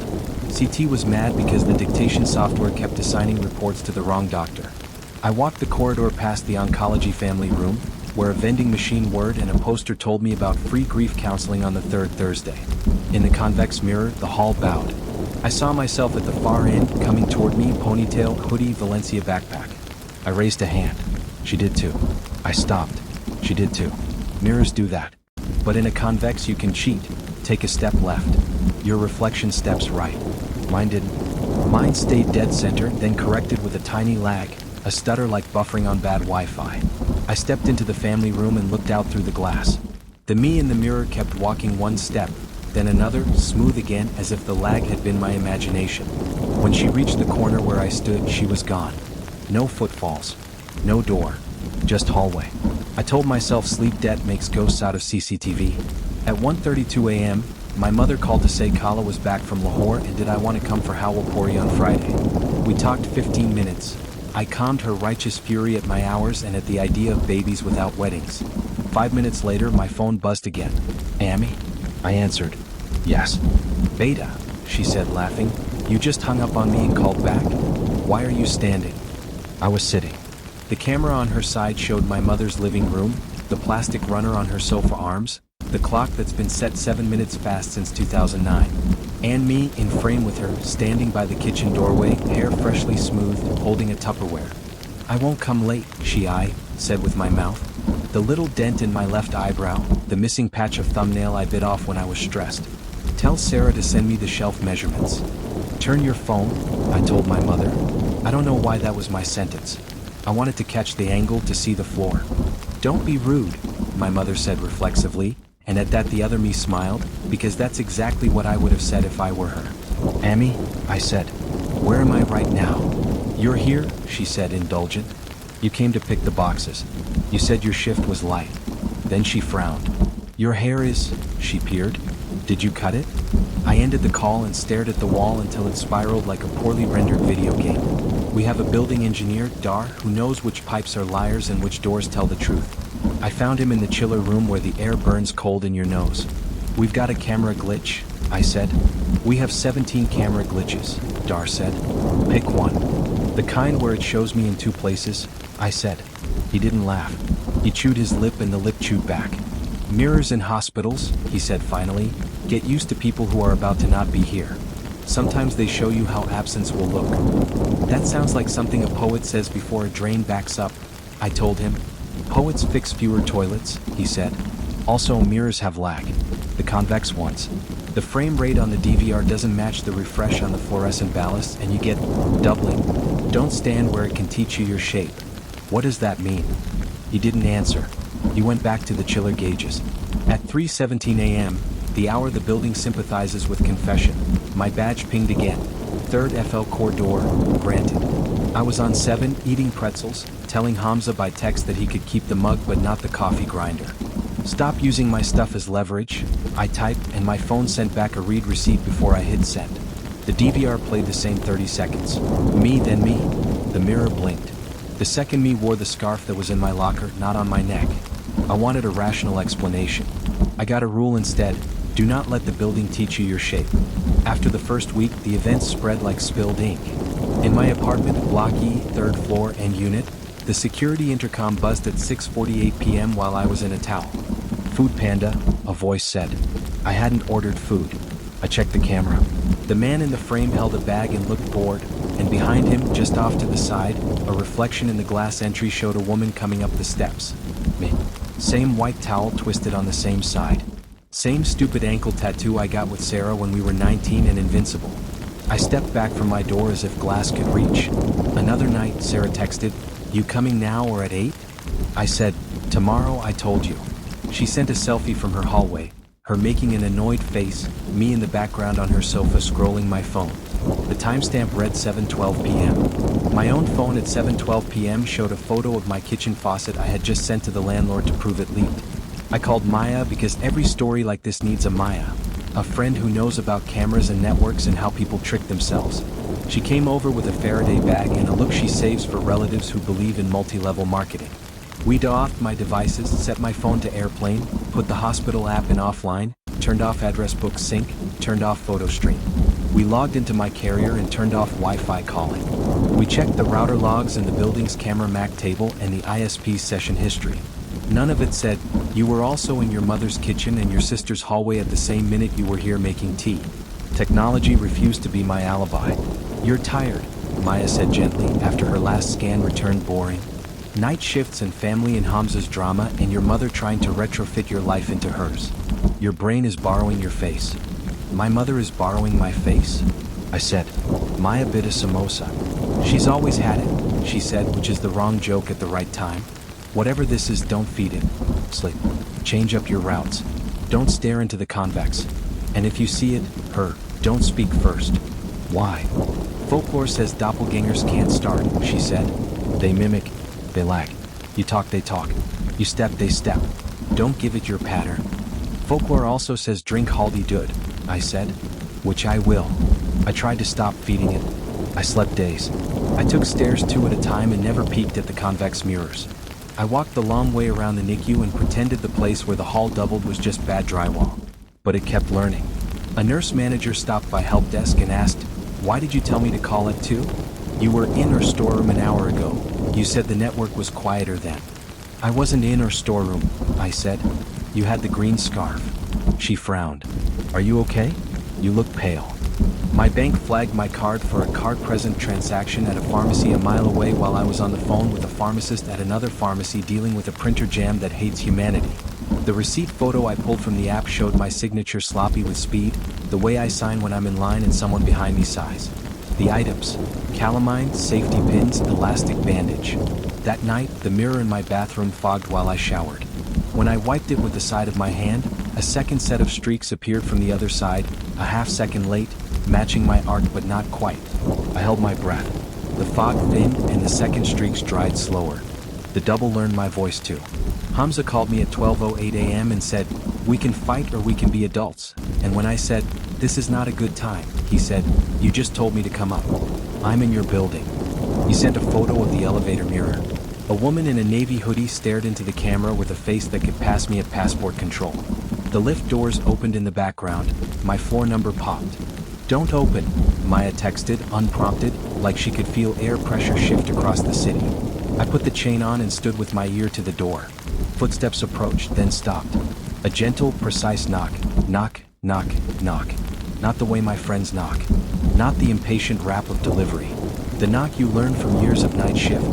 The way you wake a sleeping patient with dignity. The way I knock. "Beta," a voice said through the wood. My mother's voice.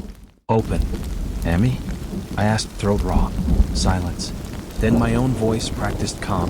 "Aisha." "It's me." I put my palm flat against the door. On the other side something put a hand, lines like mine, heat like mine, palm to palm with a 1/4 inch of wood and paint between. The urge to say my own name out loud to prove I was me was almost unbearable. I didn't speak. I took my hand away. The other hand stayed a beat too long, then withdrew. Footsteps away. The elevator dinged. I did not open. I made notes instead because turning fear into bullet points has kept me alive before. It knows my routes, my family, my knock. It can sign. It lags. Mirror, voice, door hand, FaceTime turn. Do not initiate. Two-factor humanity. Code phrases, scars, things no camera sees. Two-factor humanity became a joke that wasn't. I texted Sarah, "What color scarf did Taya give me at Eid?" She wrote back in 2 seconds, "Oh, you don't wear it, it's neon orange." We made a code. If I ever asked Kadi Mithi, she should ask for the color. We put code words where our names used to be. Mango meant hang up and call back. Ladle, stolen from Reed's world, meant meet in person, no screens. At the hospital, the convex mirrors grew fascinated with me. I avoided them, then couldn't. You can't help glancing at an eye that watches. In one near the elevators, I saw myself turn the corner with a coworker I barely knew, Tina from Supply, walking fast, heads together. They looked serious. In real life that day, Tina and I had nodded in passing and never stopped. The mirror showed a path I hadn't taken. I started to fail my two-factor. In the cafeteria line, a woman touched my sleeve and said, "Thank you for the tea yesterday," and lifted her cup like a toast. I do bring tea. I did not bring hers. In the parking ramp, the exit camera showed my car leaving at 6:01 p.m. while I stood inside watching the feed, holding my keys. I printed a still from the third-floor convex. Me and not me in the same frame, a smear of a face offset from itself. I took it to Dar. He looked without touching. "This building," he said, "is excellent at practice. It practices fire drills and lights out and how to keep people moving when grief tries to make them stop. Sometimes it practices people." "I don't want to be practice," I said. "Then don't be predictable," he said. "Step off script. And if you see you, do not insult the place by assuming it's a game. Is there a protocol?" He held up 3 fingers. "Do not speak first. Do not follow. Do not agree to what you already want." "What does that even mean?" I said. He looked at my still and then at me. "It means if she asks you to confirm your name, don't. Make her pass your test." That night at 3:17 the access log pinged. "Morgue, granted, Aisha K." I was on 12 fixing a label printer with a nurse named Uma, both of us elbow deep in a tray of useless stickers. My phone buzzed again. "Morgue, granted, Hamza A. He doesn't have a badge." I told Uma I was taking 5. I took the back stair because stairs don't lie to you in the same voice every time. The morgue on one smells clean out of respect.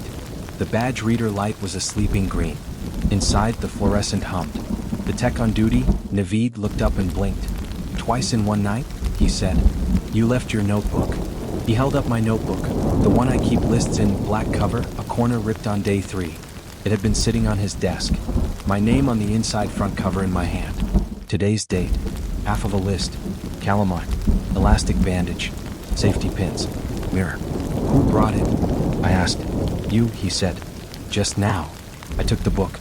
The last page had an imprint from something written hard on a sheet that had been torn. "Two-factor humanity won't work if your other factor is also you." I asked Dar for time off. He nodded as if he'd been expecting my face to say that.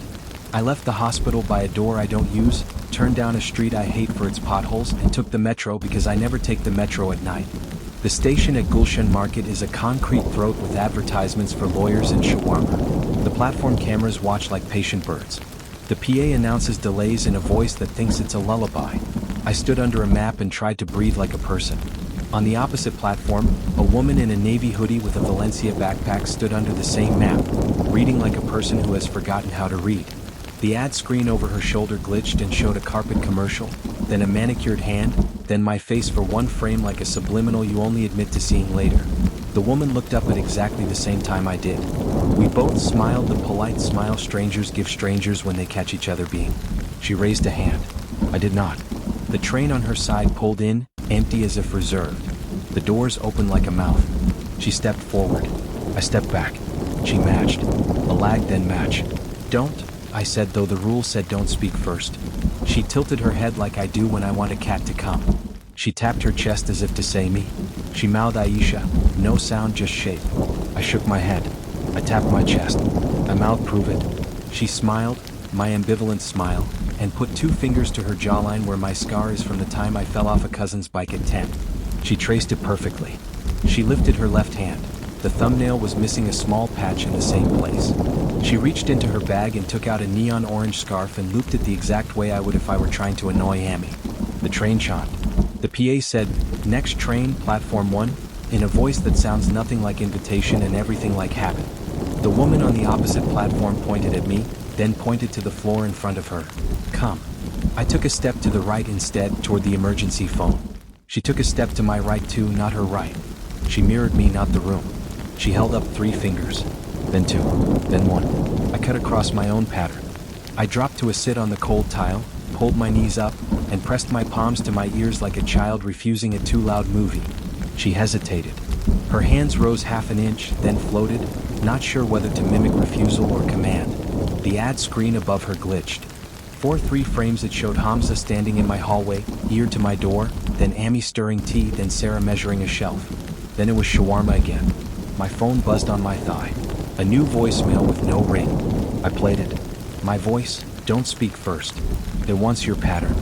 When I looked up, she had stepped back. The train doors closed. The car glided away with my face reflected in 100 tiny windows. For a second, one clean second, I saw my double in the reflection of the reflection, delayed like the world buffering itself. Then she was gone. I went home the long way. The elevator mirror showed no one.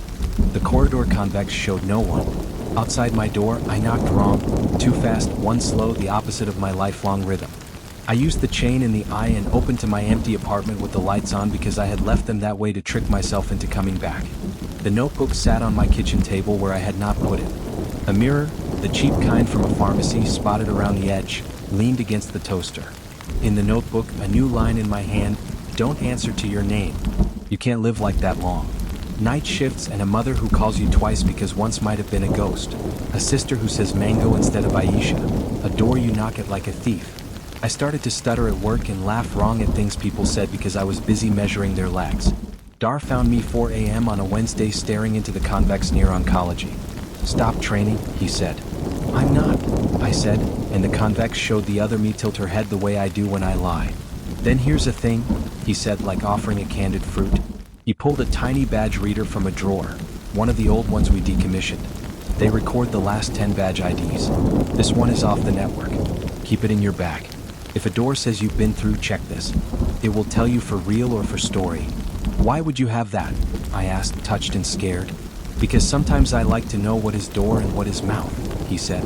I kept the reader in my backpack pocket next to the neon scarf. I changed my routes every night. I counted tiles when I had to. At 3:17 a.m., the third floor log pinged as if to test me. I did not go. The doppelganger escalated. It left me receipts for items I needed before I knew I needed them. Elastic bandage for the sprained wrist I got the next day catching a falling monitor. Calamine for a rash I hadn't noticed yet. Safety pins that would close a torn pocket right when it tore.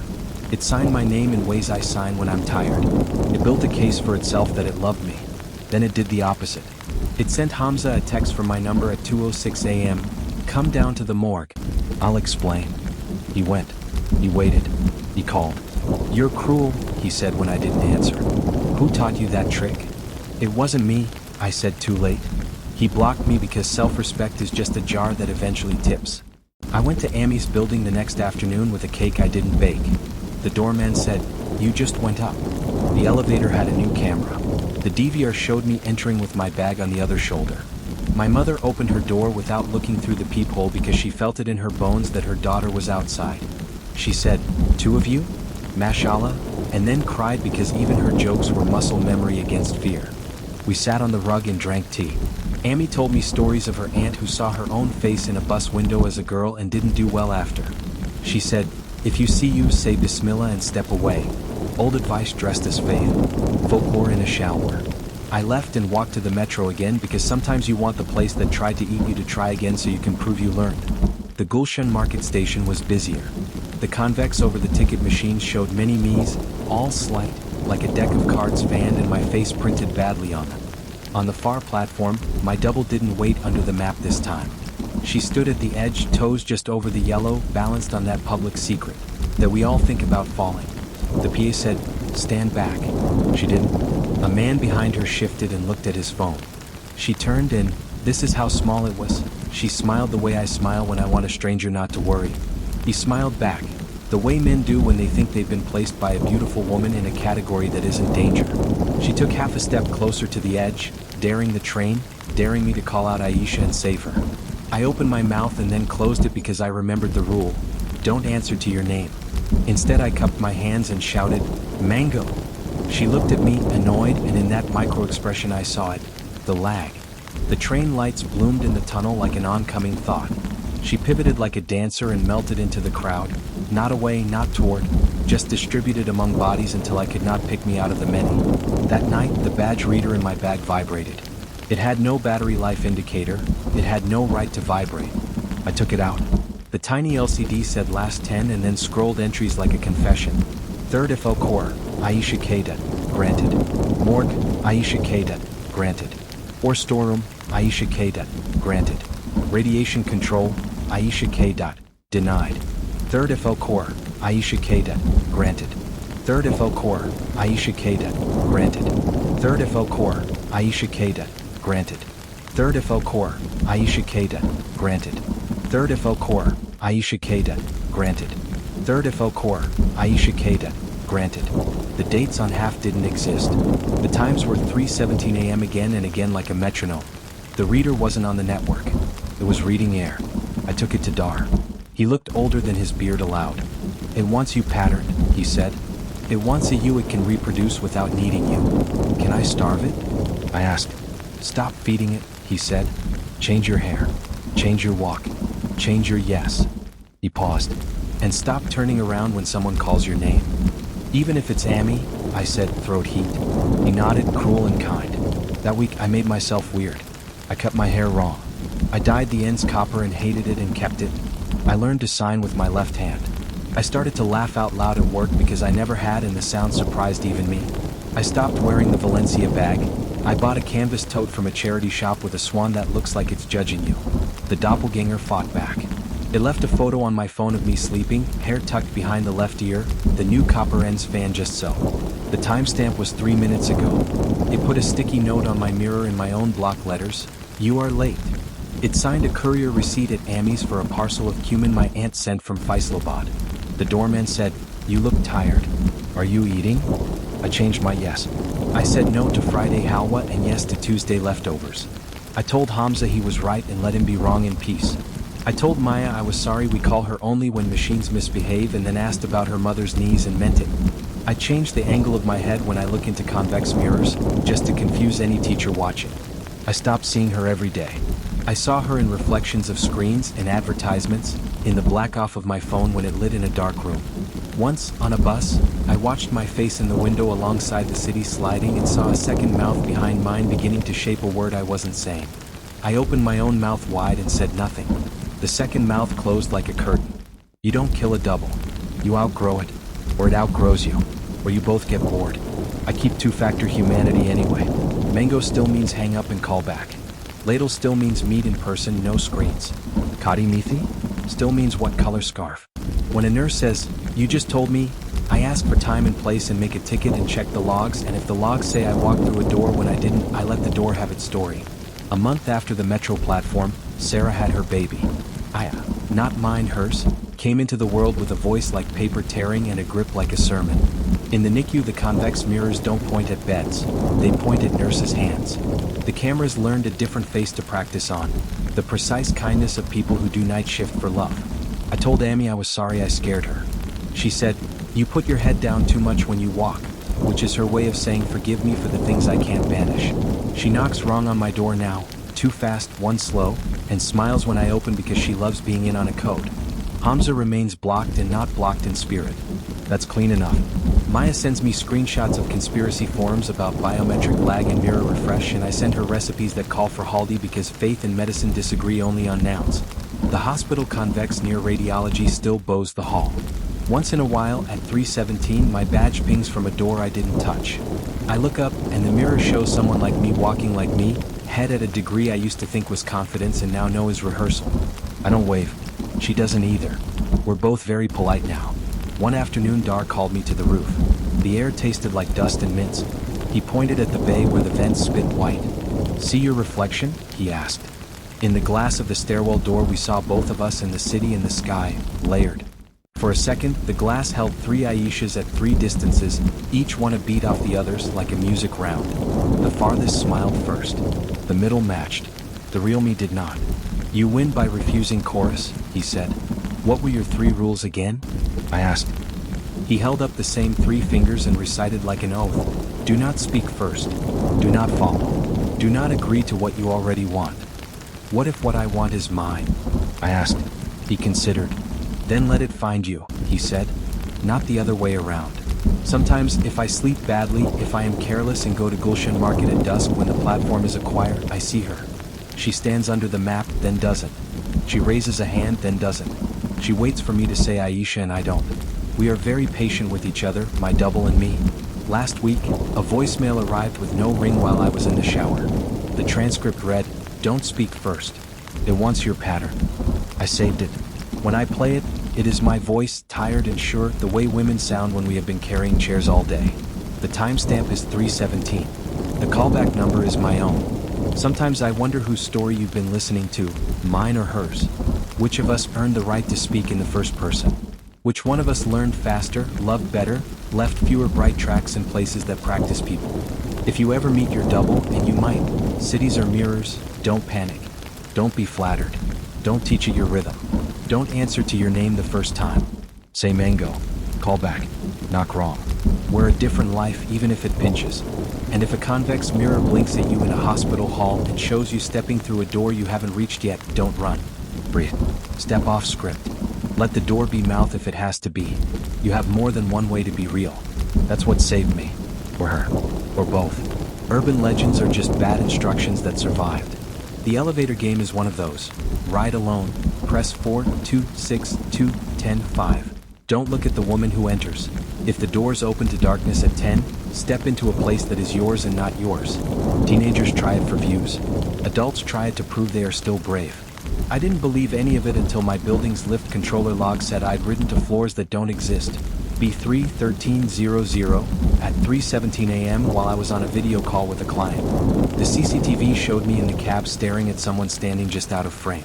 The maintenance contractor said the car moved without power. And the next morning, my neighbor's daughter left a note under my door. "You forgot the last rule." It plays back. This is what happens when the building learns the ritual better than you. I moved into Block C Starview residences because the rent was low and the view of the ring road made me feel like I lived somewhere that was going somewhere. Concrete towers, mirrored glass, elevators that bing like polite doorbells. My unit was 12C, close enough to the lift to hear people's keys before I learned their names. I do freelance post-production, sound mixing mostly, so my nights stretch. The building at 2 a.m. has its own weather. The whine of transformers, generator breath, the distant clink of someone washing a single cup. The north lift liked to shudder between 9 and 10 like it forgot one of those floors shaped the other. 2 weeks after I moved in, the kids on 11B filmed themselves doing the elevator game for TikTok. They wore hoodies and bravado. Security scolded them and their parents scolded security. The video got 70,000 views and 3 comments from spam psychics. The lift creaked for a week afterward the way a throat clears when it wants to speak. I didn't try it. The world has enough doors without adding ones that want you to knock wrong. At 3:17 a.m. on a Thursday, I was on a call with a client in Toronto. We were arguing about room tone. My kitchen clock ticked like a metronome that hates music. Then the power dipped, a small brownout, just enough to reboot my internet, reset the oven clock to 12 o'clock and make the apartment exhale. The call came back. We finished. I saved the session. I went to brush my teeth and caught my reflection in the hall mirror 2 steps behind me.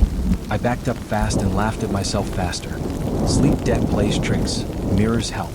At 10:24 a.m. when the office opened, I stopped at the front desk to ask the guard, Shabir, about the power dip. He shrugged. Generator kicked, he said. North lift decided to go to B3 by itself again. Basement 3. I asked. We had B2 for parking. B3 was piles of rebar behind a door marked No Access. Shabir flipped his logbook. Lift controller says B3, 13E0010 on the sequence. He said, reading without believing. But it can't be. There is number 13. There is number 00.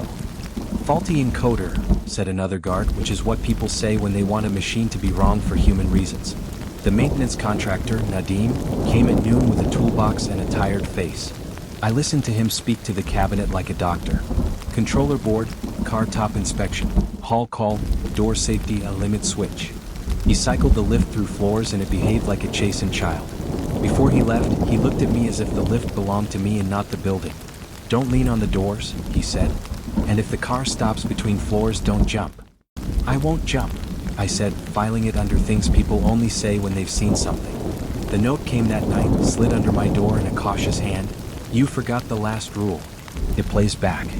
No signature, just a sticker of a cat wearing sunglasses. I knocked on 12A and 12B. No one answered. The hallway hummed like old fluorescent. At 1:40 a.m., my upstairs neighbor, Amal from 13A, texted me by mistake. You're too loud, stop stomping. I wrote back, there is no 13A. She didn't respond. I slept and dreamed that the lift doors opened onto a mirror that showed me from behind. The next day, I asked Shabir about Amal. He frowned. Number 13, he said again, as if I'd accused him of misplacing a floor. He checked the tenant list anyway. His finger paused. We used to have a 13 before the renumber, he said. We changed to 12A/12B 2 owners ago. He rubbed his eyebrow. But old people still say 13 like the math never changed.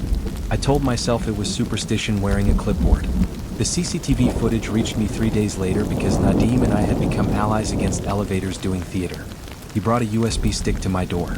Don't watch at night, he said like a joke. It showed me in the north lift at 3:17 a.m. on Thursday. Hoodie, headphones around my neck, one hand in the pocket, pressing 4, 2, 6, 2, 10, 5 in that exact sequence while looking straight ahead as if someone had told me not to look to my right. The car stopped at 5. The doors opened. I didn't step out. A shape crossed the threshold, shoulder height movement like a person, but the lens blew out at that moment, white bloom as if the sensor fought light that wasn't. The doors closed. The car went up. At 10, the doors opened to dark, not the bright corridor I know. The car held for 13 seconds. Then the doors closed. I don't remember riding the lift. I remember my video call and the brownout and the way the apartment sighed. Is this a prank? I asked. I don't prank with elevators, Nadim said softly. I pull children out of them. He took the stick back. If the doors open onto dark, don't step out, he said. And if a woman asks you where you are going, don't answer. That's the game, right? I haven't played it, I said. He shrugged. No one plays the first time. He looked at my door, then the ceiling. But it plays back. You expect stories like this to become gothic immediately. Mostly they turn bureaucratic. I filed a ticket with management. They sent me a form to describe what I'd seen as if describing made it ordinary. I asked for the CCTV for the hallway outside my unit. They said data retention is 72 hours and this was day 4. The footage was gone. I tried to get on with my work. If you listen long enough to raw audio of quiet rooms, you hear breaths that aren't in your script.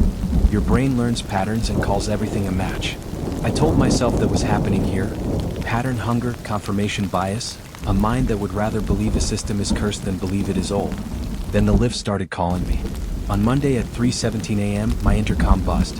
When I answered, I heard elevator music, the exact chime and loop my building plays in the cab. A 4-note motif that takes itself very seriously. It cut and a woman said softly, "Going up?" There wasn't a question. There was a script cue. I put the intercom down. I paced. I drank water like a superstition. The buzz didn't repeat. The next day, Amal sent another misfired text. "Don't press 5. I wrote, "Who are you?" No answer. I called the number. It rang to nowhere, then dropped with a tone my carrier doesn't use. At 2:51 a.m., the building power dipped again. The oven lied 12 o'clock again. The lift dinged outside my door and stopped though no one had called it. I opened my door and looked at the corridor. The doors were closed. The floor indicator read 00 for a long 2 seconds, then cleared to 12. The hall smelled like rain though the sky was not. I decided to stop being interesting. I took the stairs for a week. The stairs have their own mirror, a glass pane on the landing that shows the other flight stacked above like a deck of stairs. Twice at the turn, I saw someone in a dark hoodie take the last step up as I reached the last step down. Twice, when I went to hold the door for them, no one was there. On Saturday, Shabir asked me to sign for a parcel. He slid the clipboard across. My name, Zain, was on the 13th line of the page in my handwriting, dated Thursday at 3:18 a.m. The item, key fob, service access. It was signed for, received by Zain. I had no new fob. My key ring jingled its usual jingles. Who was on shift? I asked too casual. Shabir flipped another page. Bashir for nights, he said. He remembers everyone. Bashir is the old guard, the one who knows which lift shakes in the wind and which child locks the pool gate then forgets. He sits by the service corridor with a thermos of strong tea and a stack of chutney sandwich wrappers. When I asked about 3:18 a.m., he didn't check a log. He shook his head in a way that meant he saw more than he wished. You told me not to press 5, he said, when you came down from 10. You handed me the service fob and said give it back in the morning. He dipped a hand under the desk and brought up a fob in a plastic bag, sealed with masking tape, my name sharpened on. I kept it sealed because I don't like being in stories. What did I look like? I asked. A stupid question. Tired, he said. You wouldn't look at me straight. He slid the bag across. I didn't take it. That night, I dreamed the lift doors opened onto a parking level with no cars and a single woman standing by a column reading the emergency fire exit diagram. She turned her head and I woke with my teeth clamped. On Sunday at sunset, the building invited us all to a fire drill. Management announced it in a cheery email. I almost didn't go. I went because I didn't want the lift to think I was afraid. We gathered by the pool, everyone in gym clothes and sandals, the way people dress when they expect inconvenience but not danger. The property manager spoke from a clipboard about stair routes and assembly points.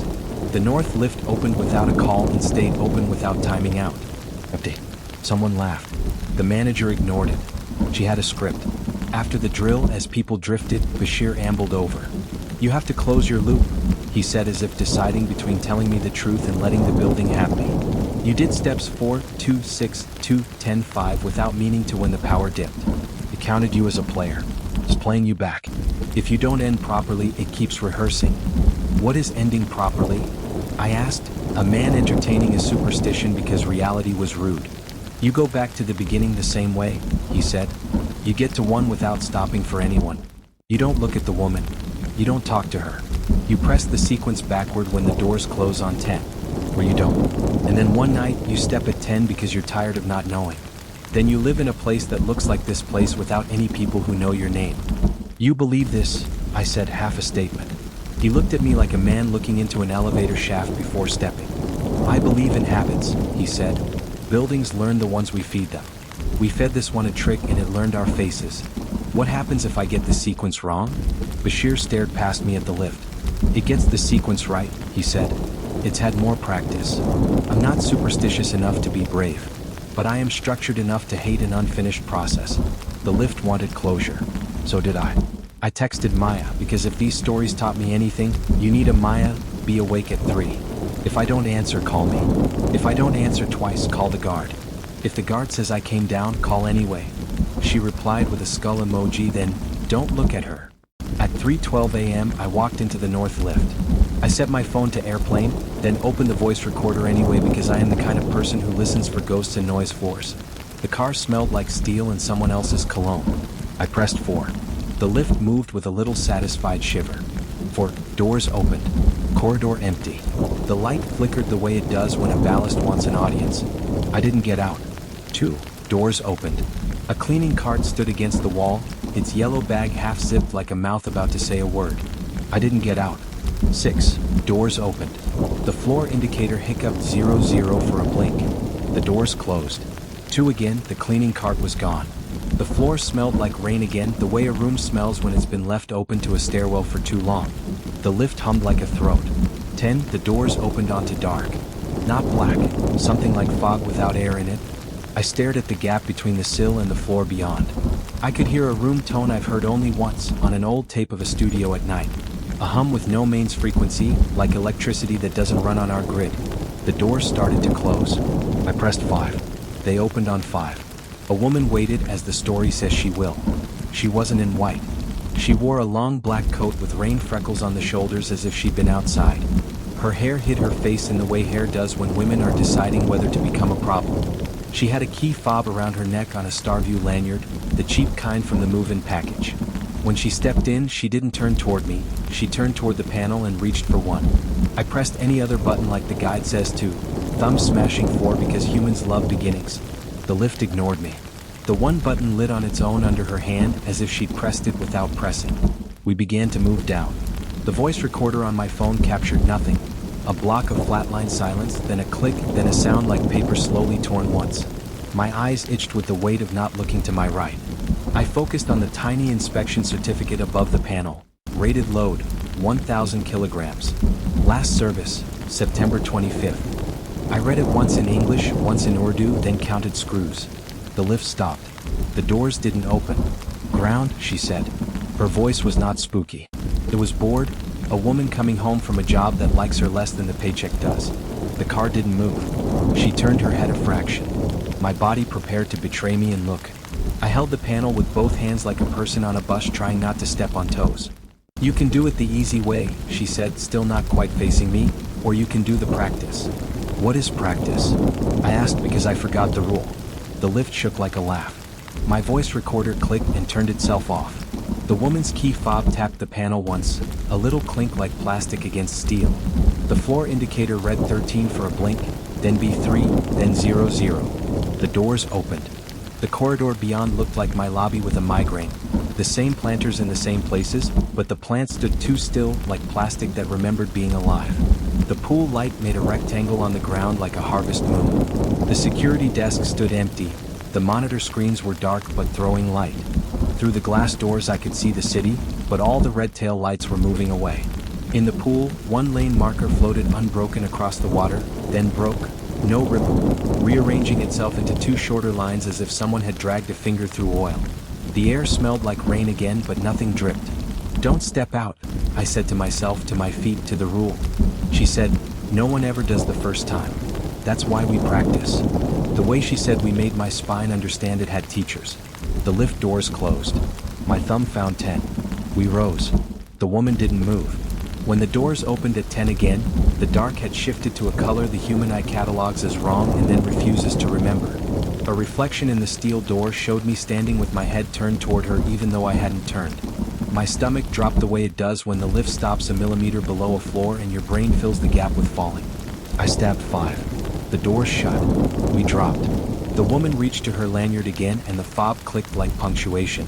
The door opened button lit without being pressed. At 5 the doors opened. The corridor was my 5, identical down to the scuff on the skirting board near 5B where someone once moved a sofa badly. A man in shorts jogged past without sound, the way street actors in a bad art film pretend to be in a dream. The woman at my side typed something with her thumb on a phone that wasn't in her hand. I pressed 1 because a body wants ground. The lift ignored me. The woman sighed, a sound heavy with practice. "You forgot the last rule," she said. "What's the last rule?" I asked, small and human. "Don't do it alone the second time," she said, conversational. "It likes chorus." The lift began to move up. The panel showed 2, 6, 2, 10. At 10, the doors opened onto darkness that pulsed, like a heart light under a blanket. A click came from the hall outside like Bashir's pen hitting his clipboard. The woman stepped forward. I did not. The doors began to close. "Don't look at me," she said as if this was generous. "Listen." I did. Through the dark, a sound came. Chimes, our lobby chime, time stretched, a major third sagged to a second, wrong music. Under that, my own voice, tinny like a recording played back in a bathroom. "Going up." The doors closed. The lift fell quickly to 1 without stopping. The doors opened onto my lobby with people in it. A couple from 7D carrying groceries, a child on a scooter that shouldn't be allowed indoors. Shabir was at the desk, eyes on a cricket match on his phone. The woman did not exit. No one saw her. She turned her head and for the first time I saw her face. It was Amal, the neighbor who didn't live on 13, the number that wasn't there. Her eyes were tired. The skin around them sat like it knew crying had been wrong yesterday and would be wrong tomorrow too. She didn't look at me as Amal. She looked at me as someone who had given bad instructions. "Close your loop," she said. "Then tell the kids on 11 to stop." The doors closed on her mouth, saying stop a second after it said stop. I shut the loop as if life depended on choreography. 10, 2, 6, 2, 4. The sequence backward from where my mistake began. Doors opening, closed, opening, closed. A rhythm the body learns the way it learns stairs in the dark. At 1, the doors opened to my lobby again. Shabir looked up in time to see me step out. "Morning," he said, as if the cricket match had scored in my favor. The couple from 7D held the door because people are kind when dog leashes and groceries require it. I slept and dreamt not of elevators but of stairs that went nowhere and a handrail that led left when I wanted right. In the morning, a note under my door. "Thank you. Now stop feeding it." Sticker. A cat without sunglasses this time, just eyes. I found Bashir at the service desk. He nodded like a person who watched a storm from inside and knows you'll call it beautiful later, because you didn't have to mop. "The woman?" he asked. "Amal?" I said. He looked past me at nothing. "We used to have an Amal," he said. 13A. She liked to run at night. Wrote scripts for shows. Always pressed 5 twice by mistake. The new owner in 12A, old number, doesn't look like her. "What happened?" "The fire drill that wasn't," he said carefully. "The one before they installed the generator." She pressed. The car moved on battery and the doors opened to dark and she thought it was because of the outage. She stepped. "And came back," I said, wanting it to be easy. He shook his head. "She practices now," he said. Keeps the doors from eating the ones who don't mean to play. I knocked on 11B with a bag of samosas because sugar and oil carry messages fathers and guards can't. The boys who ran the TikTok pointed their cameras at me before they pointed their eyes. You want a collab? One asked because youth makes everything content. We're doing a part 2. Do something else, I said, handing over the bag. Do stairs. People love cardio. They rolled their eyes in unison with such accuracy I almost applauded. But the next week their feed featured 10 floors, no elevator challenge, and I pretended I had changed the world. Nadim replaced the controller board because management needed a part to blame. The new board's log looked clean because the new board didn't store impossible. The north lift still hummed like a throat sometimes after midnight, but then so do people. Maya made me install a camera in my hall. If it plays back, she said, we'll see it, and if you start a ritual, we'll interrupt. She set up a script on my phone that triggered a call to me if the camera saw me at my door between 3:15 and 3:20. You'll wake yourself, she said. Two-factor humanity. It worked the first week. It woke me at 3:17 when the camera saw me leave my apartment in a hoodie I wasn't wearing and press the hall call button without pressing. I answered my own call and said, don't. I didn't. The footage shows me put my hand down and go back inside, embarrassed the way you get when you catch yourself almost doing something you promised a therapist you wouldn't. Once at noon, the lift doors opened to a group of school kids on a building tour, all in orange caps. The last one lingered, looking at me with a seriousness that didn't belong to his age. Don't go at night, he said. His teacher tugged him along. He let himself be tugged, but he didn't look away until he had to. Sometimes Amal texts still. The messages come as misfires from a number that belongs to a blank in my phone. Don't press 5. Close the loop. Tell Bashir to take the fob. Once, if you see me, pretend you didn't. When I reply, the green bubble fails quietly. That feels correct. I don't ride the north lift after midnight now. The stairs are good for my lungs and my fear. When I do ride late, I press floors with a knuckle because something about fingerprints feels like consent. I never look to my right at 5. If someone asks, going up? I smile like a stranger and check my watch like I'm late for something else. If the doors open to dark, I take a step back, a small human refusal, and wait for ordinary light. Last week, 3:17 chimed and nothing happened. The oven stayed at the correct line. The lift didn't ding. Starview slept like a building that has learned a better habit. Tonight, I came home early. The lobby smelled like someone had mopped with too much fennel. Shabir watched cricket. A woman in a long black coat with rain freckles on the shoulders stood by the emergency diagram, reading as if it has changed since morning. I didn't look at her. That's the point. You can love the people you share a building with and still refuse the scripts that pull you into a mouth. As I stepped into the lift, a note slipped from the ceiling panel and landed on my shoe. Same hand as before. Same cat sticker, this time asleep. If the doors open to dark, it's not a place. It's a practice. Stop rehearsing. I pressed 12. The doors closed. We rose. At 10, there was only the bright corridor and Bashir's cough down the hall. At 12, my door looked exactly like mine. The camera above it watched like a patient bird. Inside, my kitchen clock ticked 12:01 wrong in the way it always has. I made tea and set my phone on the counter and didn't look at the elevator footage until morning. The thing about urban legends is they're good calendars. They tell you when you're doing something again that you shouldn't. The elevator game is a way of asking, are you learning or rehearsing? If you are rehearsing, the building will be happy to help. If you ever play without meaning to, power dips, dead hours, bright stupid courage, remember the only rule that mattered, end it properly. Don't look, don't answer, close the loop, don't teach the place your rhythm. And if you do, pretend you didn't and start learning something else.